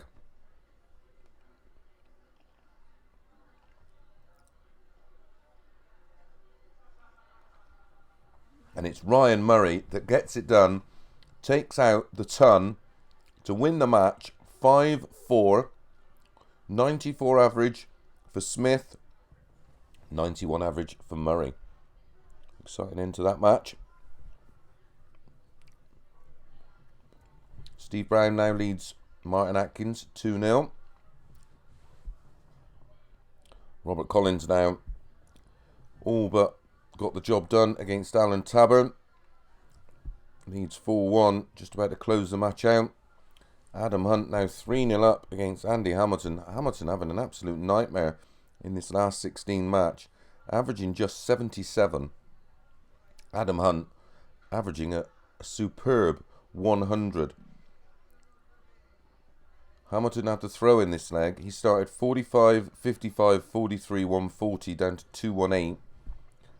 Hunt, much more reliable, ton, 97, 96. He wants 108 when he returns, and he will return because Hamilton's on 218 minus these. It's 94 to leave 124.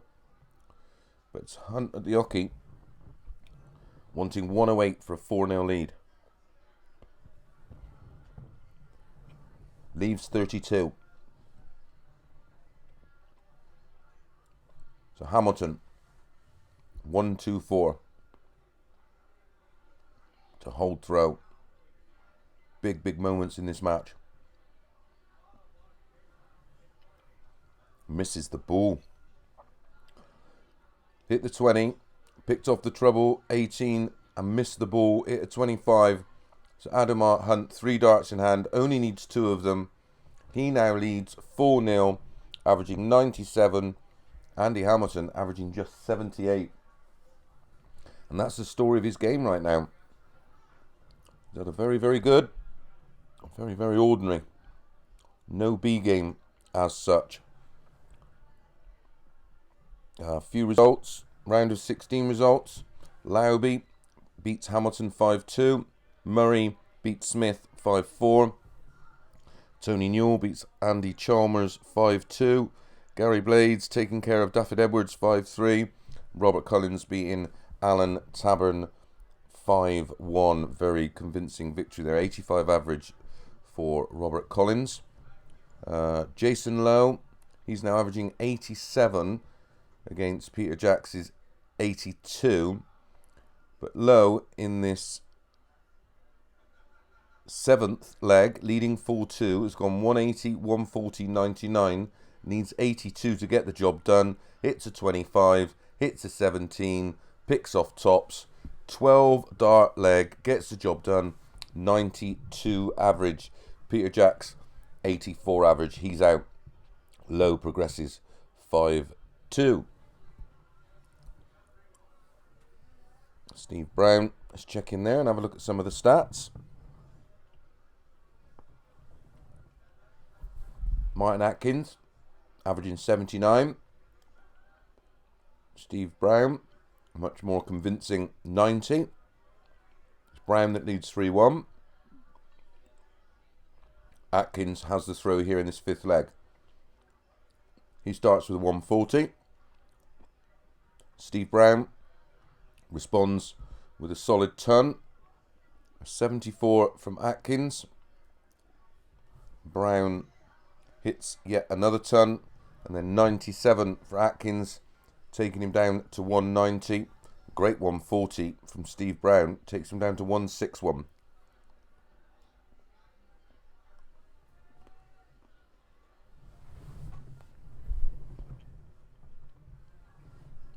Only 45 from Atkins, takes him down to 145. Steve Brown in the driving seat, ton 140 here, leading 3-1.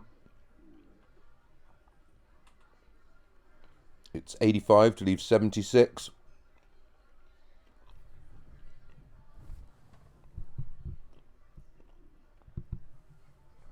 Only 60 from Atkins, takes him down to 85. So 76 here for Steve Brown for a 4-1 lead.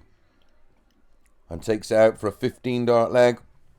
Steve Brown now averaging 91 to Atkins's 80. Brown in complete control, and that break of throw means He's throwing for a 5-1 win. Adam Hunt now 4-0 up on Andy Hamilton. Looks like the game's up for the Hammer. Although, started this leg with a 140, 129 for Hunt, 85 for Hamilton, takes him down to 276, only 58 for Hunt. He's down to 314.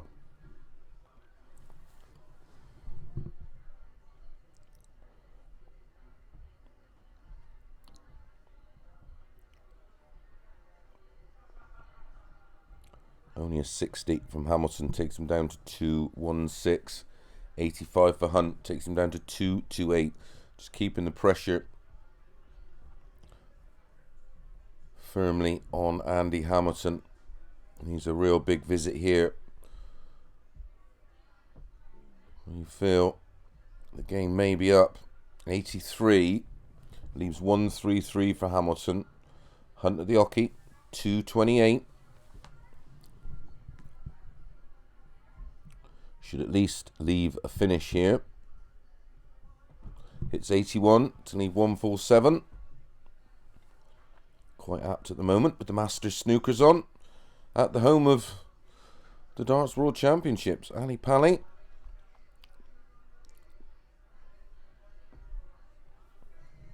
.93 from Hamilton leaves tops.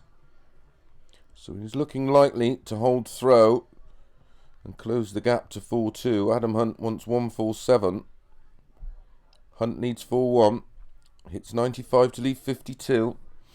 Hamilton cannot afford any mistakes from here. Adam Hunt just one leg away. 3 darts in hand for Hamilton. Gets it with his last dart. But here we go. Adam Hunt. He has throw. Leading 4-2. Should, you feel, serve this one out. He's averaging 95 to Hamilton's 83. Steve Brown now leads Martin Atkins 4-1. A round of 8 game. Warming up on board 3. Tony Newell against Ryan Murray.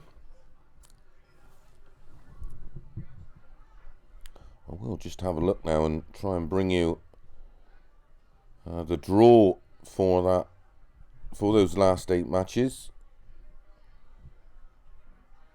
and it will be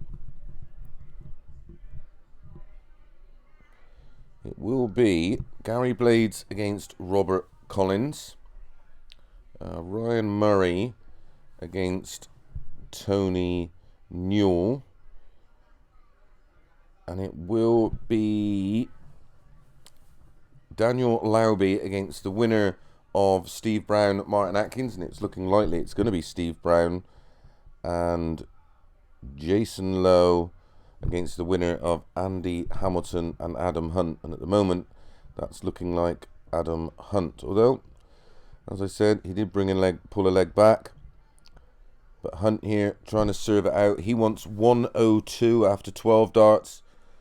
Andy Hamilton way back on 257. 81 ton, 121, 97. The 4 scoring visits for Adam Hunt in this 7th leg. Andy Hamilton 59, 134, 51, 137. So Hamilton wants 120 if Hunt can't close the game out here on 102. Well, he's at 82 to leave 20. Andy Hamilton has to take out this 120 to keep his dream alive of getting his tour card back. Oh, and he does just that. Takes out an incredible 120 under the most extreme pressure. It's now 4-3 to Adam Hunt. And Andy Hamilton has throw in this 8th leg, so he has a huge chance to get this back to 4-all and put all the pressure in the world on the Adam Hunt throw in the deciding leg. Only a 26 start from Hamilton. Absolutely, well, it's an absolute disaster, isn't it, for him? So just to confirm, Steve Brown has beaten Martin Atkins. Martin Atkins averaging just 79 in a round of 16 match at the Q School Qualifier. Steve Brown, a more respectable 87 average. So the final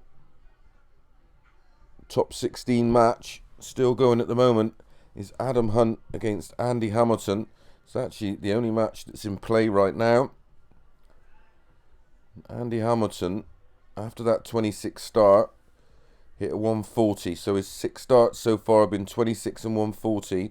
Adam Hunt 59.97. You just feel that Hunt is just the more reliable of the two at the moment, and only a 60 for Hamilton.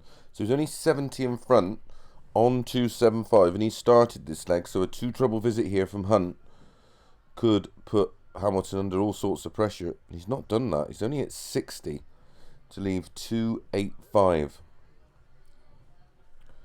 275 for Hamilton minus these. Needs at least 105, you'd fancy, to leave the 170. And he's done better than that. He's at a 140 to leave 135. Pressure building now on Adam Hunt. But only it's 57 to leave 228. So Andy Hamilton has 6 starts at 135 with throw to get this back to 4-all. It's 95 to leave tops after 15 darts thrown. He's 10 points behind in the averages. Adam Hunt averaging 96. Hamilton averaging 86. 94 from Hunt leaves him 134. Hamilton 3 darts in hand for tops. Oh, it takes it out. It's clean as a whistle. 4-all then. Yet another match that's gone all the way. Big advantage here is that Hunt has the throw. He won the ball. He gets the honour of starting this 9th and deciding leg. It starts with 99. What can Hamilton do? No, he'd be desperately disappointed with his performance at the O2. He's trying to put that right today. And a 177 from Hamilton. His first 3 darts in the deciding leg takes him down to 324. Hunt had to throw in this leg. He started with 99. Responds beautifully with 237 to take him down to 265. Hamilton, and after that 177 start, he's on 324.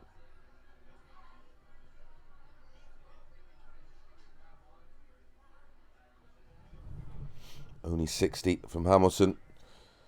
So a let off there for Hunt. 265 Hunt, 264 Hamilton.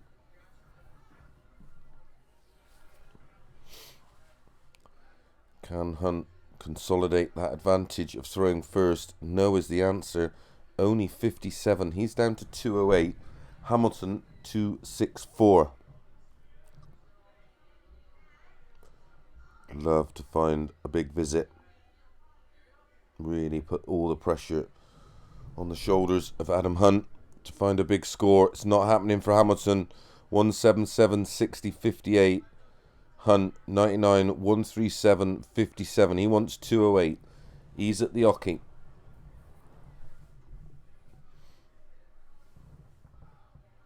Only hits 25. What an opportunity here for Andy Hamilton from 206. He's been chasing this match throughout. He's been chasing this leg. He wants 206. Hunt on 183. So he's got 6 darts minimum. And it's a 174 to leave 32. What an incredible leg of darts this has been. Yet another deciding leg. 177, 60, 58, 174 to leave double 16 for Hamilton. Hunt's at 101 to leave 82. Will he get a chance? 4-all. 3 darts in hand for Hamilton. How many will he need?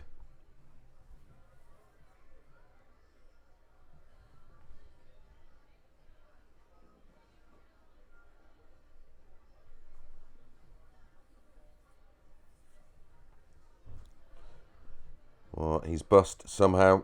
Not quite sure how. Maybe at 16, then hit a double 16 going for double 8. But Adam Hunt, he has really dodged a bullet here. If he can convert this 82, should get a dart at tops.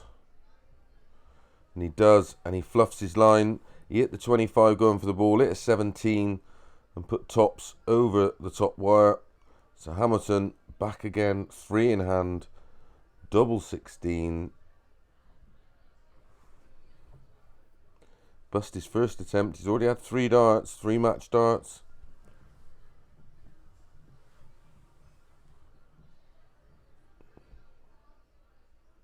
And gets it with his very last dart, his 6th dart at a double. He hits it. It's Hamilton that dodges a bullet there and wins 5-4. 86 average Hamilton, 91 average Hunt.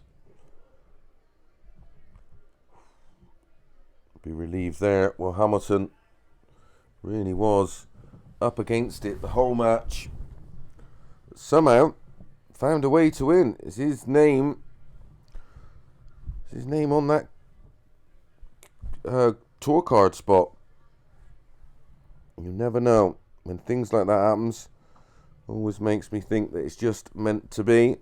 Gary Blades and Robert Collins just starting their match. Ryan Murray and Tony Newell just starting their match. I'll drop back into the chat room. Yeah, Andy Hamilton 4-0 down, wins 5-4.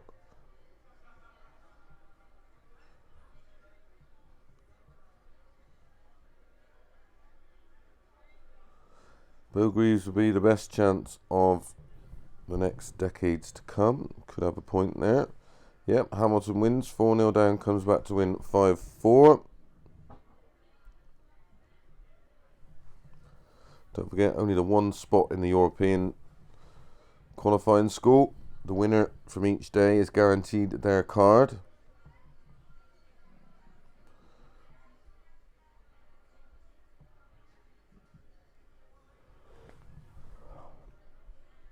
I'll have a quick look at those other matches that are underway. The final in the European Q School is Clearmaker versus Lettinger. Winner of that one guaranteed a card. And from what I've seen from both of these guys today, if they don't win it, you would think they would accumulate enough points to get one of the other remaining spots. Lettinger, not a player I am particularly familiar with. Obviously, Clearmaker I am. I've seen plenty of him, and I should imagine he would go into this match as the big favourite.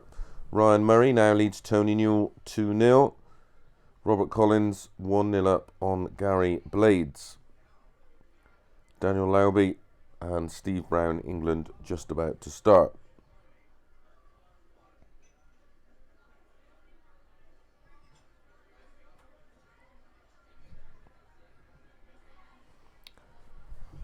No other matches taking place apart from that one. Tie of the last 8. Jason Lowe against Andy Hamilton. They're just warming up now on board 2. Robert Collins, Gary Blades. 1-0 to Robert Collins. We'll have a quick look in at that one. Seen a lot of Gary Blades this afternoon. Robert Collins averaging 95 and 2-0 up. Gary Blades, a very respectable 95 himself. Much better standard of match this one. Both open with ton starts in this third leg.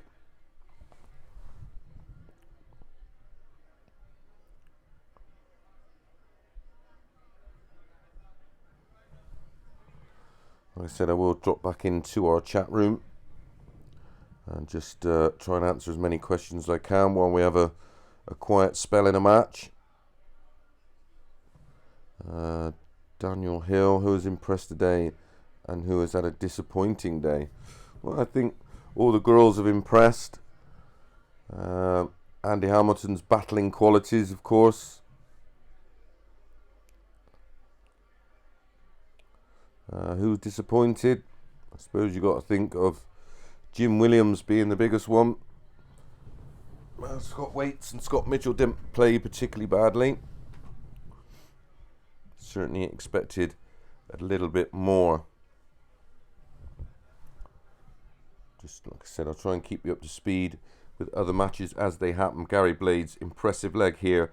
Ton, 125, 180, out in 96 in 3. 12 darter, break of throw. Collins now leads 2-1. Blades averaging 103 after that 12 dart leg. Collins on 98.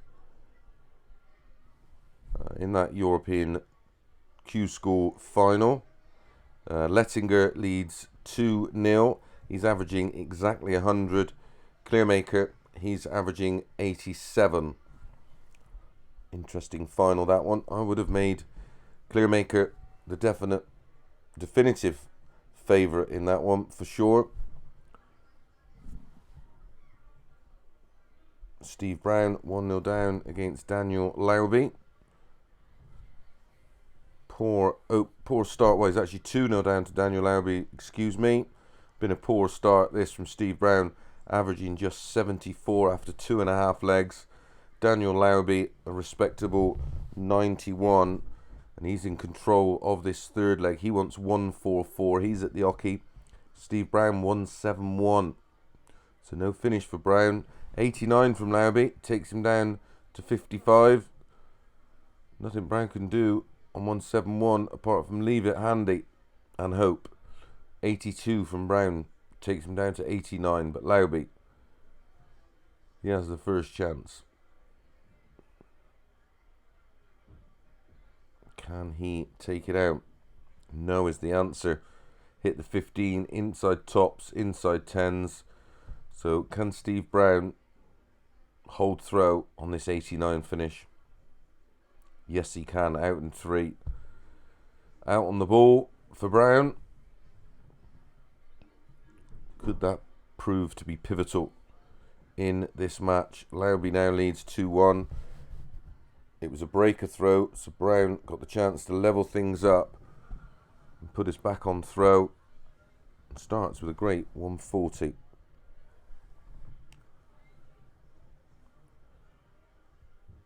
Clearmaker gets one back. It's 2-1 now. Lettinger had an awful leg in the third. His average dropped from a ton to 90. Clearmaker, he's up at 96 and starts with 134.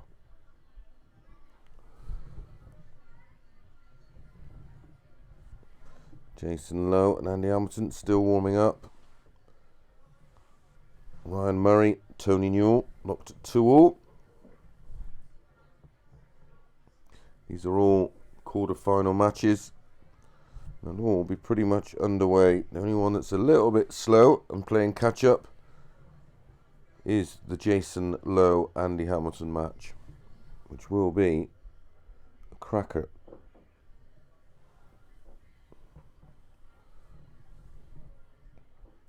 Let's pick up the Collins and Blades match. It's now 2 apiece. Collins 180, 140 ton, 41 to leave tops after 12. Blades 42 left after 12, but Collins has the throw here. 3 at tops to turn this match on its head. 3 at tops for a 32 lead, a 3-2 lead. Cannot convert. Back comes Blades then for a break of throw. Wants 42.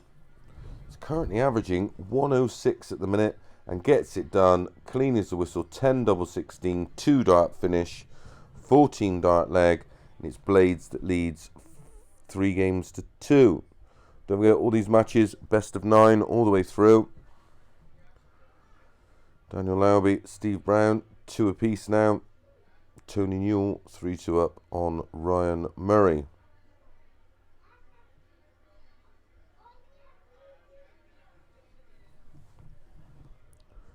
Drop back in and have a look at the European final. 2 apiece. 55 start from Lettinger. Clearmaker 58. And Lettinger 140. He's averaging 88 to Clearmaker's 98. Wouldn't even think this would be close, but there you go. Averages do lie sometimes. Super leg of darts this from Lettinger. 55, 140, 140. Clearmaker 58, 125.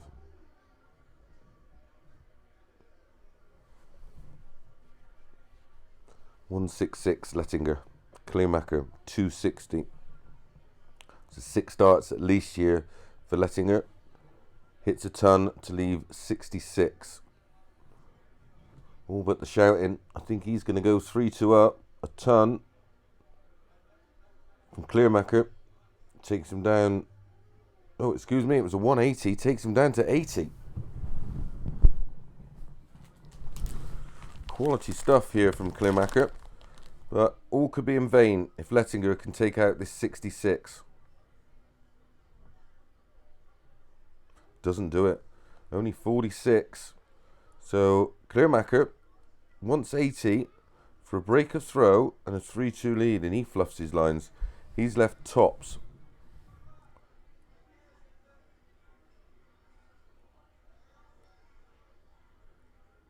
And gets it. Lettinger leads 3 legs to 2. A 140 start from Clearmaker. So Lettinger leading 3-2, averaging 89 to Clearmaker's 96.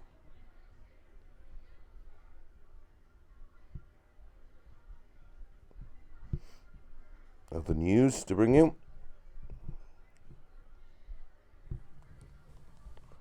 Tony Newell, Ryan Murray 3 apiece. Steve Brown leading Daniel Lowby 3-2. Gary Blades 3-2 up on Rob Collins. All these matches nicely poised.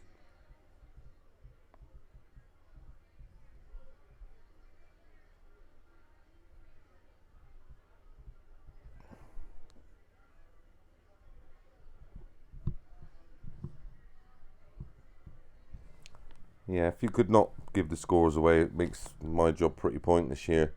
Although this is mainly for audio, of course, but I don't know why you'd want to go up there when I'm doing it myself. Maybe you might be slightly ahead of me. But yeah, it makes it frustrating for everybody else that is rather watching it on the stream rather than listen to it. Good leg here from Clearmaker. He's left tops after 12, 140, 140, 90, 91. Lettinger 140, 60, 140, 114. He had a dart at the ball there to go 4-2 up. But Clearmaker, this is the final. Don't forget, best of 9 legs. Winner guaranteed their tour card. Runner-up has to come back tomorrow. Unlike the UK one, where the 2 finalists get their card. So 3 darts in hand for Martin Clearmaker. Gets it with his second dart. Averaging 98 at the moment, Clearmaker. Lettinger averaging 92, and it's 3 legs apiece. Super game of darts this final. Quite fitting of their tough day. Lettinger, though, has the advantage of throw in this 7th leg. He starts with a 140. Clearmaker responds with a 134. As I said, I think Clearmaker looks the more solid of the two, and only 45 there from Lettinger. Clearmaker only a 60, 307 Clearmaker. Lettinger 231, but he can only 85. What can Martin do? Only 97, takes him down to 210. He's just doing enough to get under the skin of Lettinger.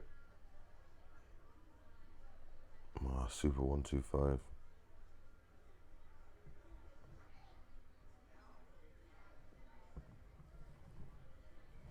Only 43 from Clearmaker. He's down to 167. Lettinger 106.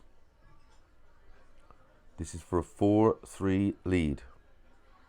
Oh, and he misses it. Misses double 16. So 167 for Clearmacher. Hits 139 to leave 28. But it's Harold who gets first chance here. 3 in hand. 3 at double 8.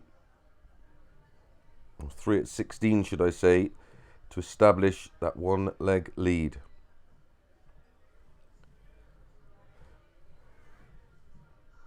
Would be a huge miss. Oh, he takes it. Second dart. So he's now 1 leg away from probably fulfilling a dream of becoming a tour card holder. He'll be made to work for it though. 137 from Clearmacher. Ton from Lettinger. Oh, he's followed that up lovely. A 125 there for Clearmacher. So 137, 125 takes him down to 239 in a leg he has to win. He's full 3 down. 45 from Lettinger. Only a 59 now from Clearmacher. He's down to 180. Lettinger 356 minus these. He leads full 3. Only needs 1 more leg. Hits a ton. He's down to 256. So Clearmacher 180 has 6 darts at this to level things up at 4 all. Hits a ton to leave 80.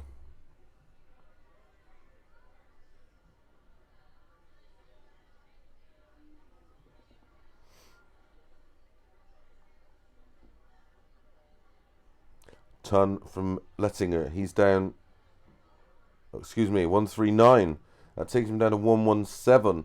So it's Clearmacher 80. Oh, misses tops. Lettinger then 117 to win it 5-3 and win his tour card.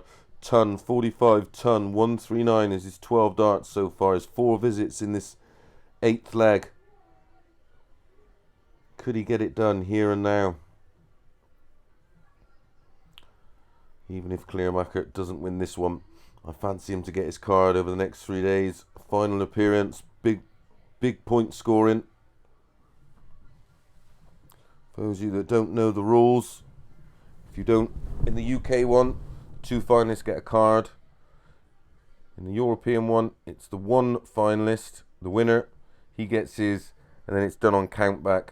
So many points for losing in the final or the semi-final. That's it, Clearmacher. 3 darts at tops, gets it with his last one. It's now 4 apiece. Deciding leg. Winner of this gets their tour card. Only 60 for Lettinger. Early chance for Clearmacher. Jump all over that 60. Hits a ton. So 40 points in front already. Neither player can afford a mistake here. More so Lettinger. He started, hits a ton. 60 ton start. And a ton, and then a 140 for Clearmacher. So 261 Clearmacher. Lettinger 341. Winner of this leg gets their tour card. This leg potentially can be worth a small fortune. 125 from Lettinger. Takes him down to 216. Clearmacher, ton, 140. He's down to 261 minus these. Hits another ton. He's down to 161. Nicely poised. 4 all. 216 Lettinger. 161 Clearmacher. Ton from Lettinger. Takes him down to 116. Still make Clearmacher marginal favourite.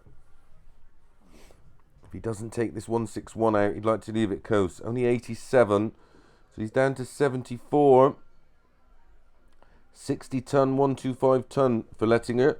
Takes him down to 116 to win a tour card. Only a 60.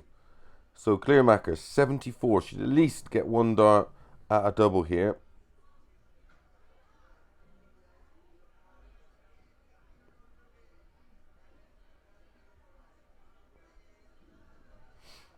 Doesn't do it. Fluffs his line. So back comes Lettinger.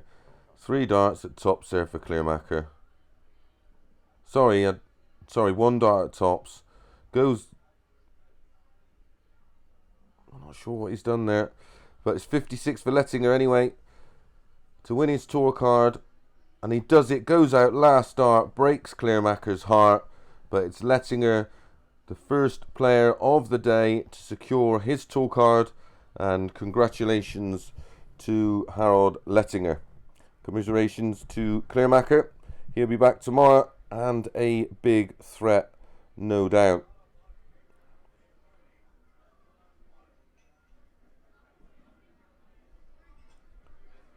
Okay, back to the action. A few updates. Steve Brown's a 5-3 winner over Daniel Lauby. Tony Newell, 5-3 winner over Ryan Murray. And Gary Blades, a 5-3 winner over Robert Collins. The final quarter-final match now is in action. And it's Jason Lowe against Andy Hamilton.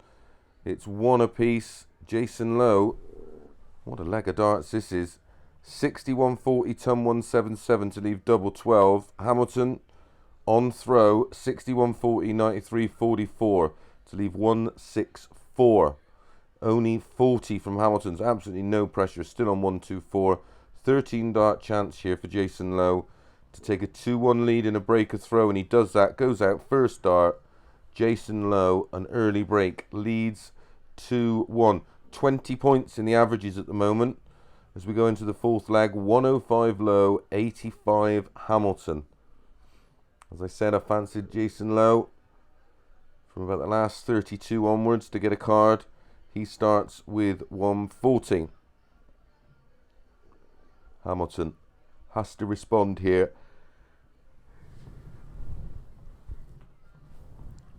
A 3-1 lead isn't the end of the road for Hamilton, but the way Lowe is playing, you'd have to seriously fear for Hamilton. He responds 134, takes him down to 367.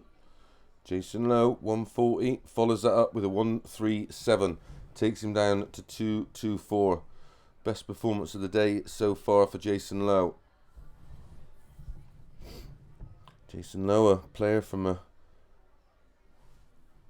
West Midlands, I know well from my time living there. Oh, great 171 from Hamilton. Brave stuff here from Andy Hamilton. 134 followed by 171. He's down to 196. Just had his throw broke. Jason Lowe though on throw. 140, 137, 140. He's left 84 after 9. Great effort here from Hamilton. Might be nothing he can do about it.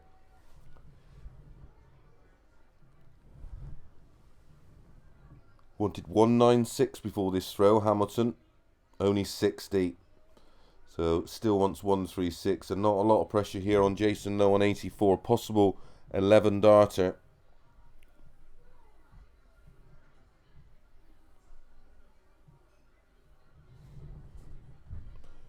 And only 60 from Lowe. So that suggests he hit the treble 20 and then missed 2 at double 12. So 136 for Hamilton to break straight back. Possible 12 darter. Jason Lowe waiting on double 12 for back-to-back 13 dart legs. Oh, Hamilton's gone so close there. He's missed double 8 and gone inside to leave 8. So double 12 for Jason Lowe for back-to-back 13 dart legs.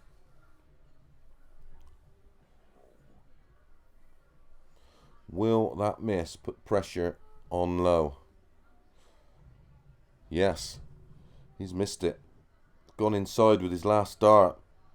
So Hamilton then, from absolutely nowhere, could pinch his pocket and does so. Goes out first dart for a 13 dart leg of his own. 103 average now for Lowe, 92 for Hamilton. Somehow, it's at 2-all.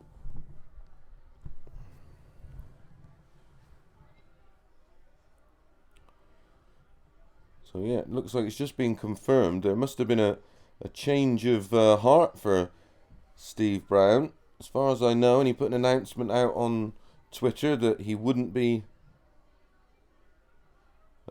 playing in Q School. As far as I can wear, Steve Brown from Bristol. And obviously Steve Brown behind the JDC with others, or he's the creator of the JDC and co-owner of bar 501. He's found himself in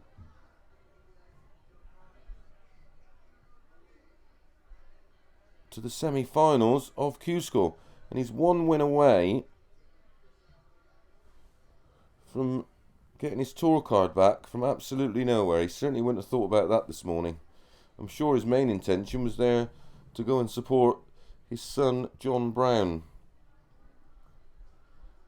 Let's get back to the action in the final quarter-final match. Jason Lowe versus Andy Hamilton. 2-all. Back on throw after a breaker throw from Lowe and then a break back. Though Jason Lowe had 4 darts there to win that 4th leg and lead 3-1. But Hamilton on throw here, 95, 60, 84.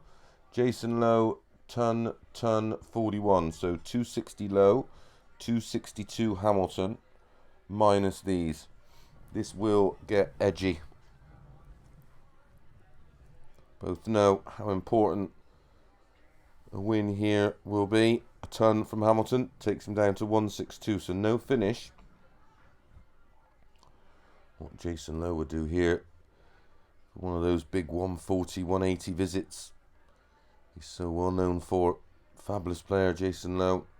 And he's hit a 140 to take himself down to 120. And there's nothing Hamilton can do about it on 162, of course. A bogey finish. Yeah, congratulations to Harold Lettinger, beating Martin Kleermaker to be the first player to secure their tour card of the day. In Hildesheim, Jason Lowe here wants 120 to break through again and lead 3-2. Hamilton wants 106. Not going to get a go. 15 darter there from Jason Lowe. Takes out that 120. Averaging 102. Hamilton, all credit to him. He's raised his game. He's up at 89 now. There was some 20 points between them in the averages. Now, only 13. Jason Lowe breaks through. Leads 3-2. Pops a ton in. Winner of this game will be 1 win away from securing a 2-year tour card. I can't express how much pressure these players will be feeling. Only 46 there for Hamilton.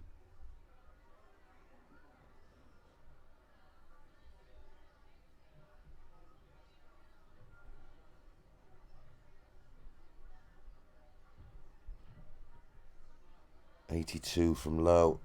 319. So a ton. 82 from Lowe. Takes him down to 319. 46 from Hamilton. He would have been looking to break straight back. That's not looking likely now.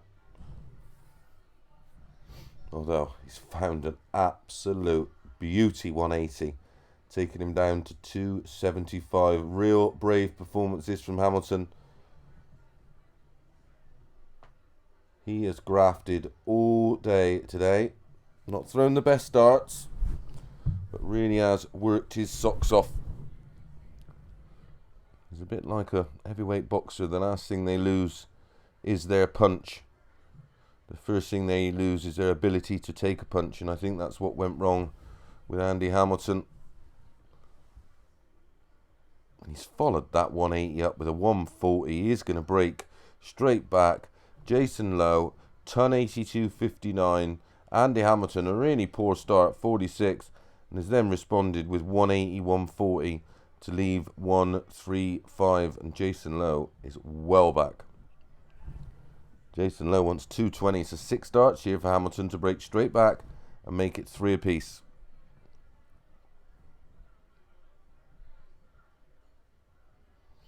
Just dropping into the chat room. Yes, it is Steve Brown from Bristol, which is great news. What's a better dartboard, Winmore or Unicorn? Winmore by an absolute mile. Not even up for debate. Okay, so Hamilton here wants tops after 12 to break back and level things up again at 3-all. Jason Lowe waiting on 120, which we know he can do. Took it out in the last leg. Hamilton, no danger, second dart. So 14 dart leg from Hamilton. He's now leveled things up at 3 apiece. This is all going to be about who holds it together, I think. The nerves will play its part. So much pressure. So much riding on these next few legs. 3-all. First of 5. It's effectively now a best of 3 match leg. A best of 3 leg match for a place what will be effectively in the final. Remember, in UK Q School, it's the 2 finalists that go through. So the 2 winners in the semi-finalists are getting their tour cards. And then it goes on a count-back system. You get so many points for losing in what effectively would be the final, which would be the semi-final, and so on and so forth, all the way back to, I think, the final 32 you get points. Maybe wrong. They may have changed it. Might be 64. Yep, first to 5, best of 9 all day. Same as in the European qualifying school. 180 from low, takes him down to 261. Could have our 3rd consecutive break of throw.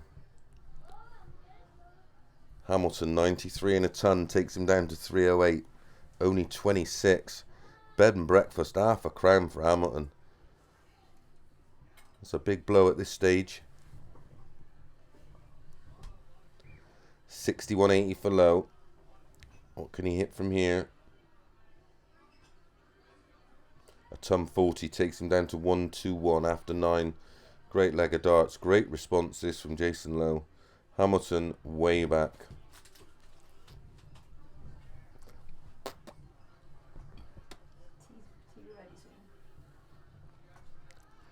Ton 40 from Hamilton takes him down to 142.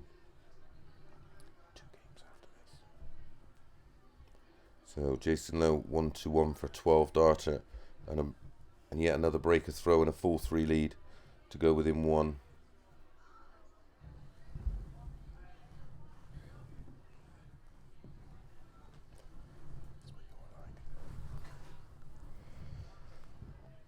Jason Lowe missing the ball there, leaving 25, not leaving anything to risk with Hamilton on 142. That's a sign of respect to Andy Hamilton. Just a 90 from Hamilton. So he's down at 52. So Jason Lowe, 25, 3rd consecutive breaker throw in this match. It's currently 3-all.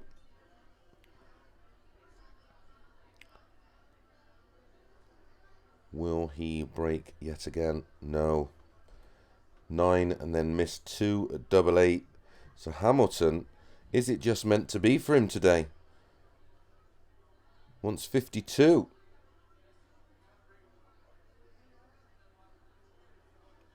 For a hold of throw. Averaging 92 at the moment.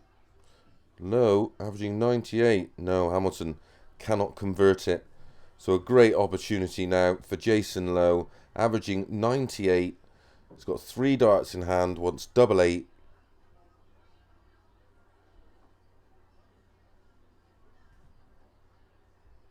Surely he's not going to fluff his lines yet again. And he does. Outside double 8, inside, and then absolutely nowhere near double 4. So Hamilton breathes again. Absolutely incredible how Jason Lowe somehow managed to blow this opportunity. Hamilton 3 darts. He wants double 8. The pressure is obviously evident. So much riding on this match. Remember, winner of this match is then 1 win away from a tour card, and Hamilton has blown it yet again. Jason Lowe was on a potential 14 dart leg. He's now about to go out in around about 21 darts.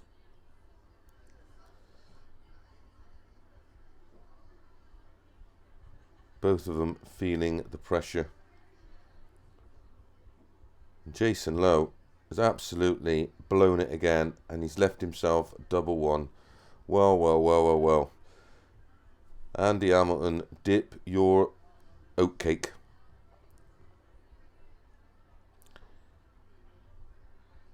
3 darts in hand. Once double 4. Can he convert? No. He's in madhouse. Both on double 1.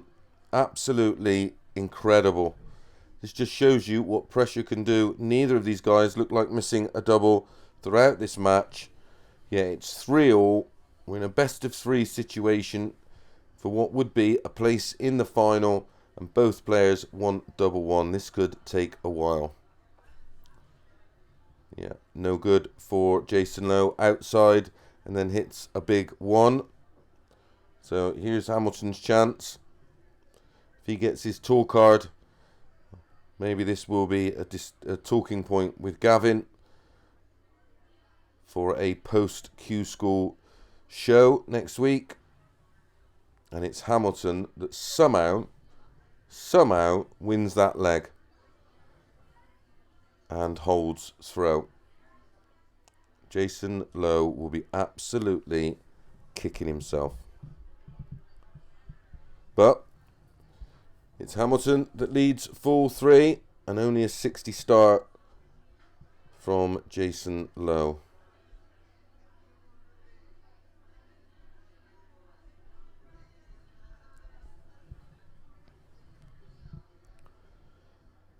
The first of the semi-final matches, or effectively what will be the final matches, is underway. Gary Blades against Tony Newell. And it's Gary Blades that's 2-1 up, averaging 78. This is for a tour card. And Tony Newell is averaging 65. My.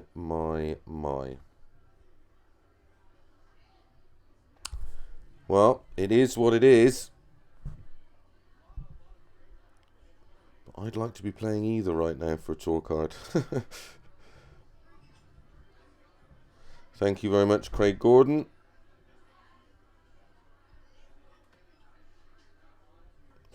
David Berry thinks Lisa Ashton and Fallon Sherrock will go close. I'm not so sure. Gary Blades just popped in a 180 and a 140.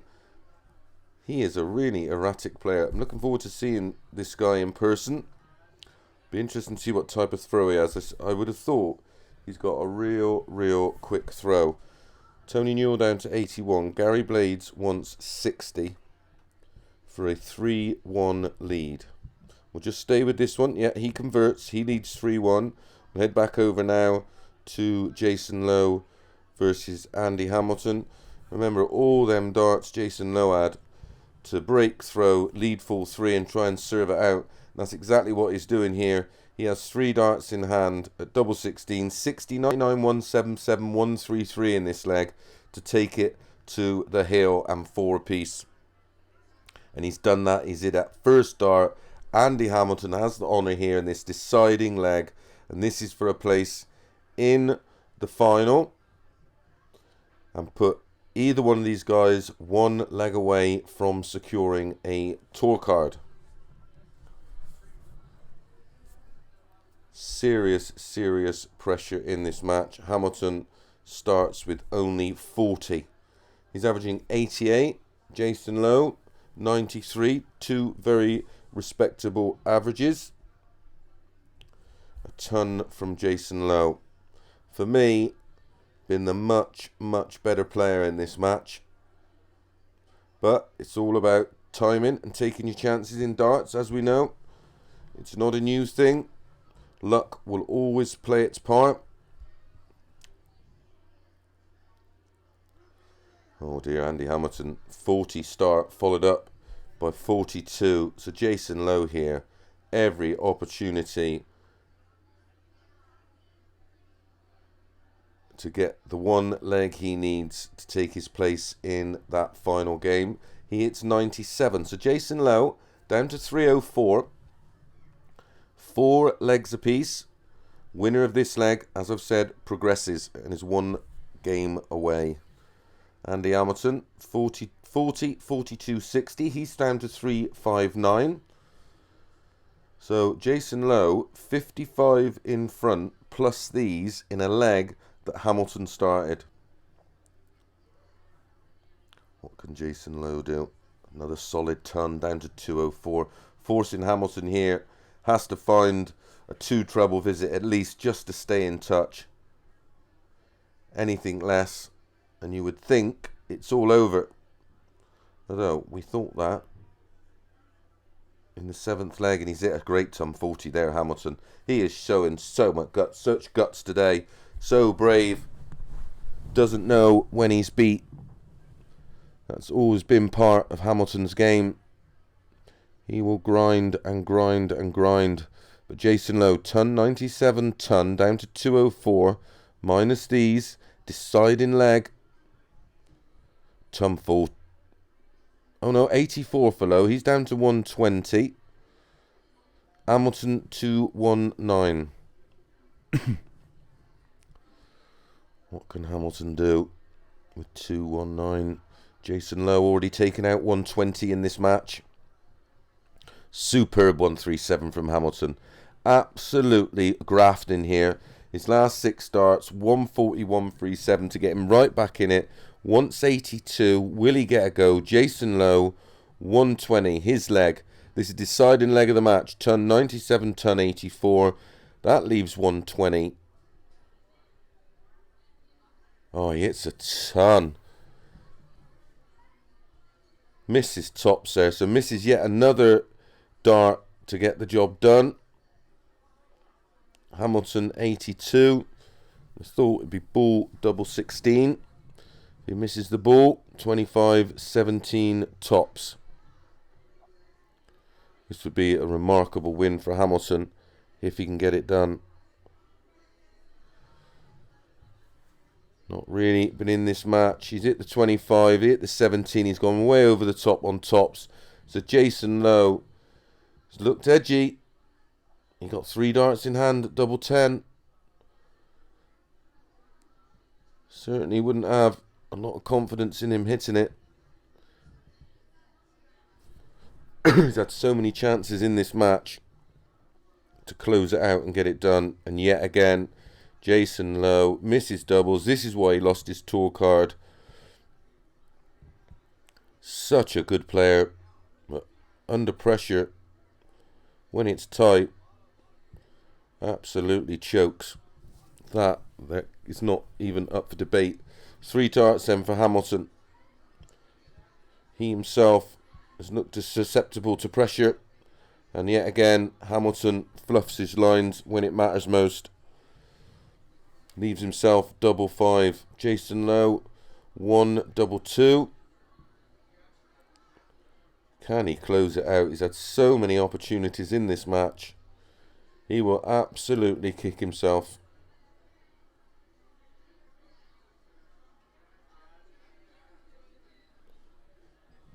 Still waiting.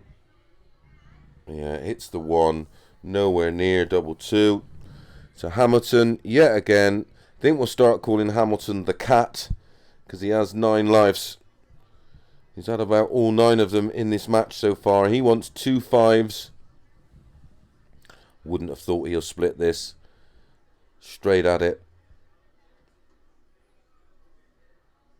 For the win.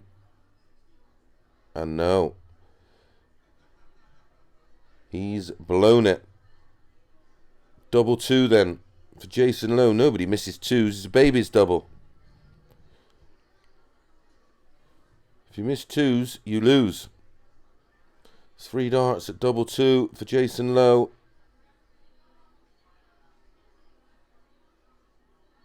He's going to have to get it last start, and he does. Last start, Jason Lowe gets over the line. 5-4. His average absolutely crashed from around 100 to 88 with all those missed darts at doubles. Ended up on double 1 twice in 2 of the last 3 legs, but it's Jason Lowe that does progress into that final match. Well, there is one final match already underway,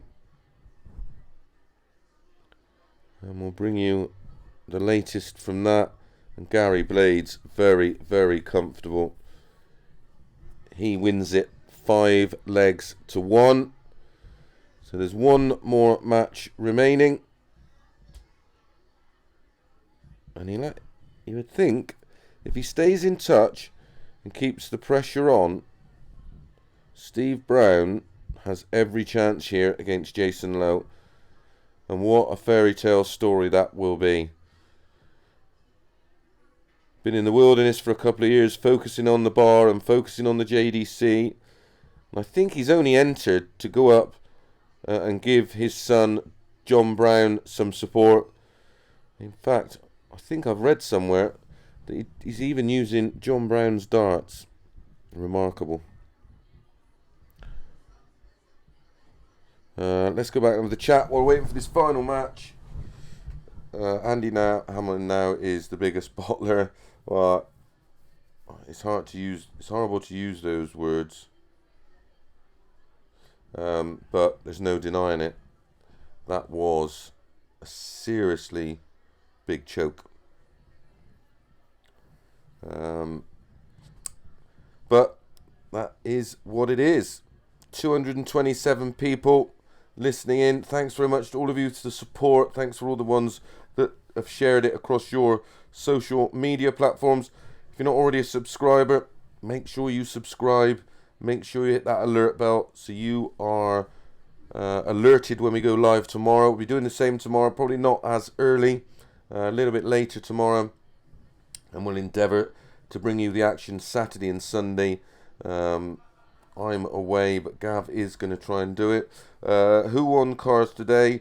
Harold Lettinger has won the one tour card each day that's available over in Hildesheim in Germany. He beat Martin Kleermacher in the final. And of course, two cards available today. One has already been given to Gary Blades. He won his semi-final 5-1 against Tony Newell. 82.9 average. Tony Newell 72.4. Well, I mean, there's been one average so far in the last 8. Over 90. Gary Blades 91 in that 5-3 win over Robert Collins. I have to say I'm not really impressed with the standard at all today. Last 16 there was only 2 averages over 90. 91.5 for Jason Lowe and a losing 94.1 for Justin Smith and a 90.7 for Adam Hunt. These boys are in for a big shock. Okay, warming up now on board 1. Winner of this one, as I've said, secures their tour card for 2 years. So a huge amount to play for. It's Jason Lowe against Steve Brown.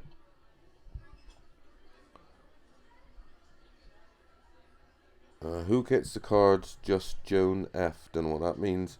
Is there only way to watch Q Score? No. This is the only way you can listen to it, that's for sure. How many losers get cards? I am not sure because we was waiting on someone whether they were going to relinquish their card or not. What happened with Andy Hamlin? Not sure, mate. Just confidence.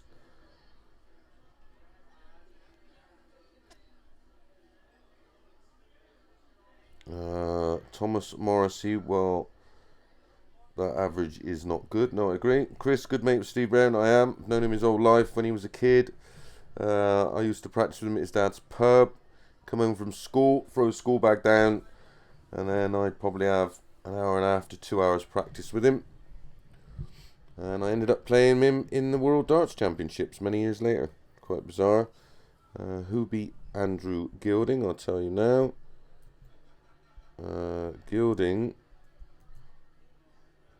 was beaten. By... He did well. He won a good few matches, I know that. Mark Grimes, he beat 5-1. He eventually went out to Richie Edhouse in the last 64 5-3.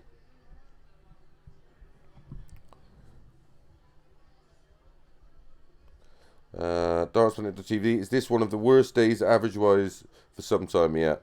I think it's too many people, it's too busy, and we're losing quality.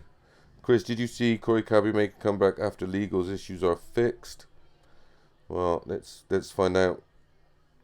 Well, don't know. I'm not saying nothing about that. That's what I call. That's what I thought, Shane. I thought Cabby had to hand his back because he's not able to play. Who impressed you the most, if anyone? The girls, really. That's the only ones who've impressed me. Gary Blades looks good, okay. He looks good in parts. He was okay, but very erratic.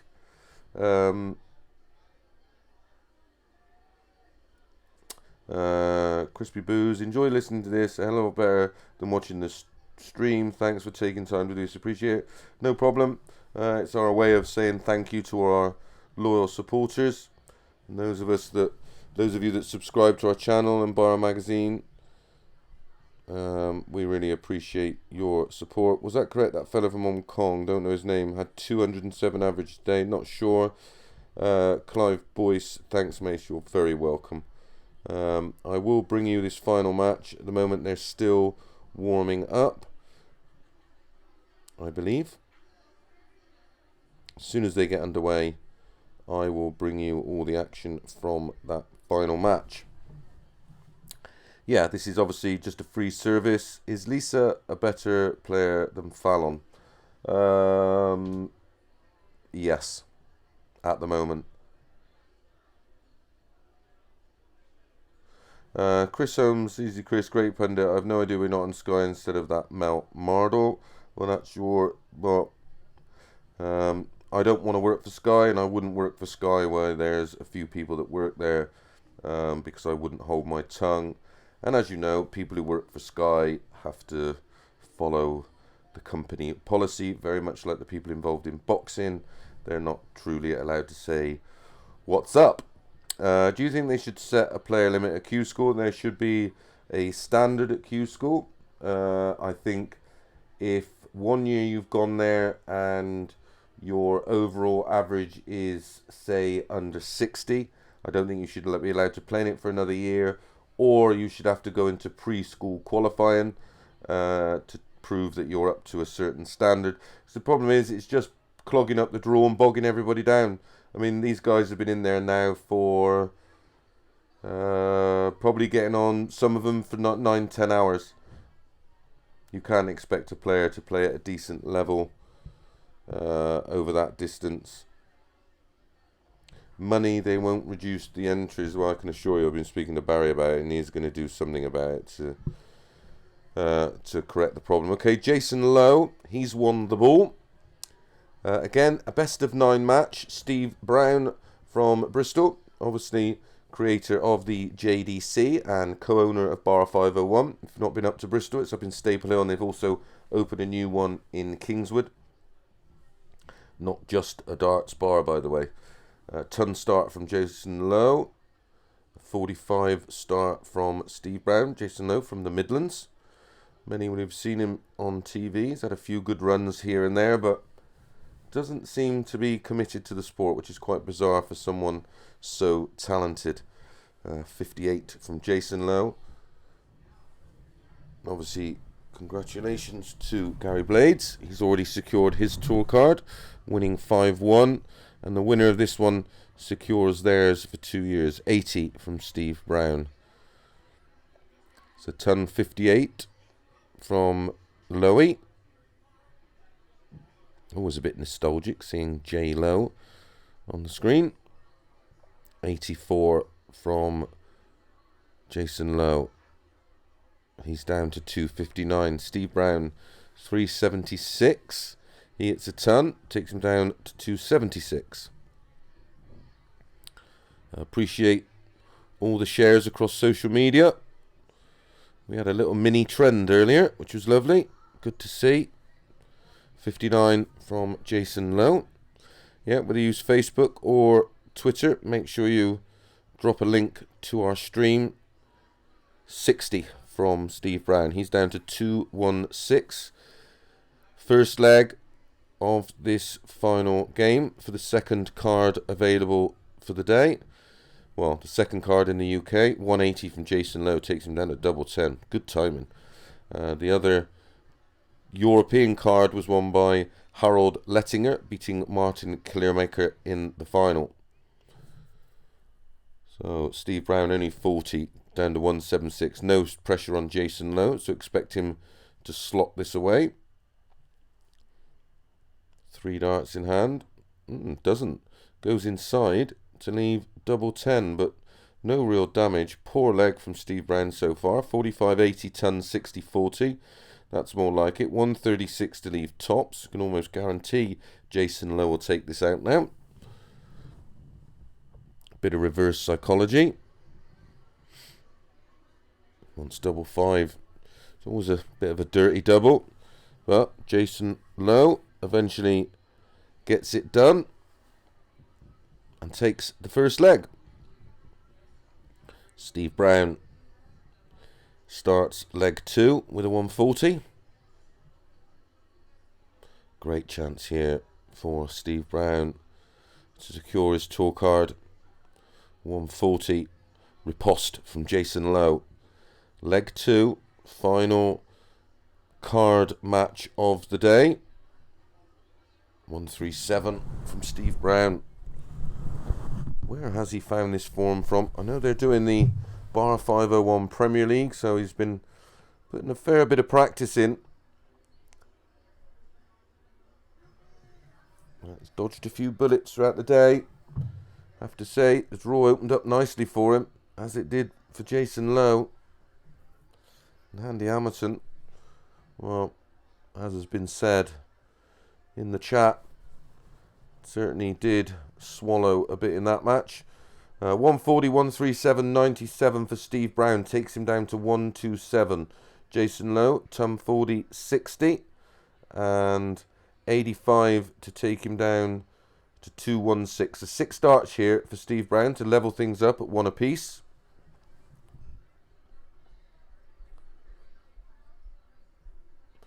Congratulations already to Gary Blades, who beat Tony Newell 5-1 in the other final to secure his 2-year tour card. Lovely setup shot there from Steve Brown. 87 to leave tops. Only a 60 from Jason Lowe, so he's on 156. There's no pressure on this for Steve Brown. He ends up leaving double 5. He will be disappointed in that.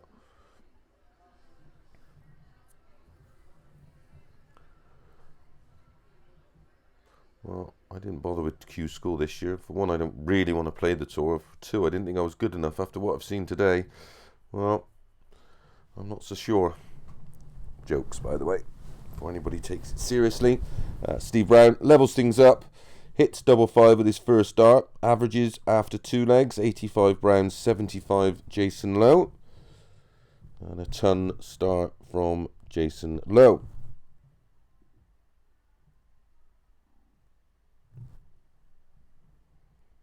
You're more than welcome, Graham Foscue. We do our best to try and give back to all of our loyal supporters. 1 leg apiece in this final qualifying game. Back-to-back tons for Jason Lowe. A ton from Steve Brown, followed by 85. So 316 Brown, 301 Lowe, 1 leg apiece. Winner of this secures a 2-year tour card. So, huge amount to play for. Final match of the day. Jason Lowe, 41 down to 260. Steve Brown, ton, 85-95. He's down to 221, so he's applying a little bit of pressure on the Jason Lowe throw here. And breaks the throw will be huge in this final match.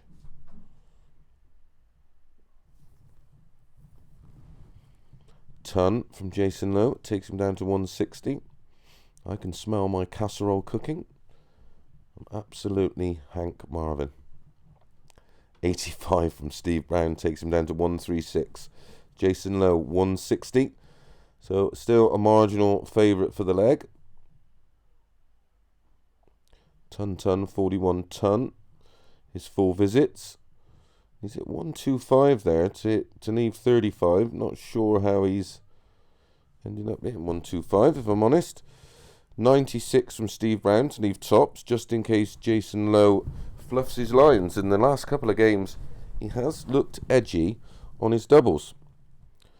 Will that trend continue? Certainly not. 3 double 16, as clean as a whistle. So, 3 legs in, 3 legs on throw. Jason Lowe leads 2-1. Steve Brown starts with a ton.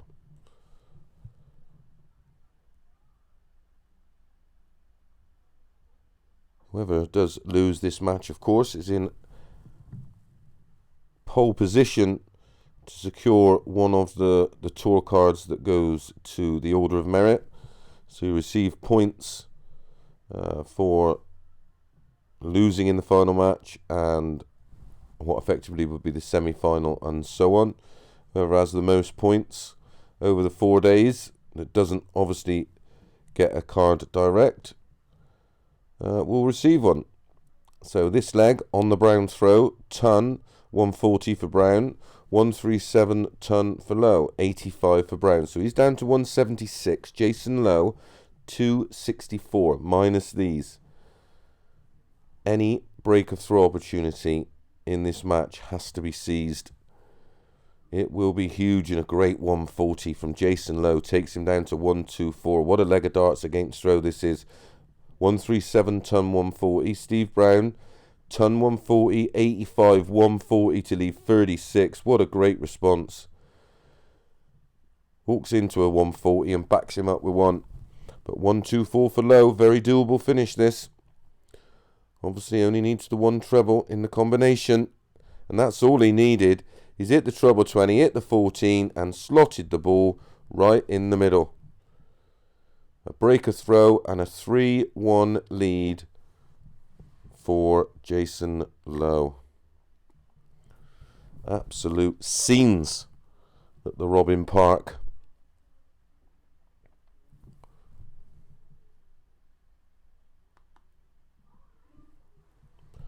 $87 start for Lowe, 83 for Steve Brown. Really nerve-wracking moments here. That one mistake at this point, and it could be all over.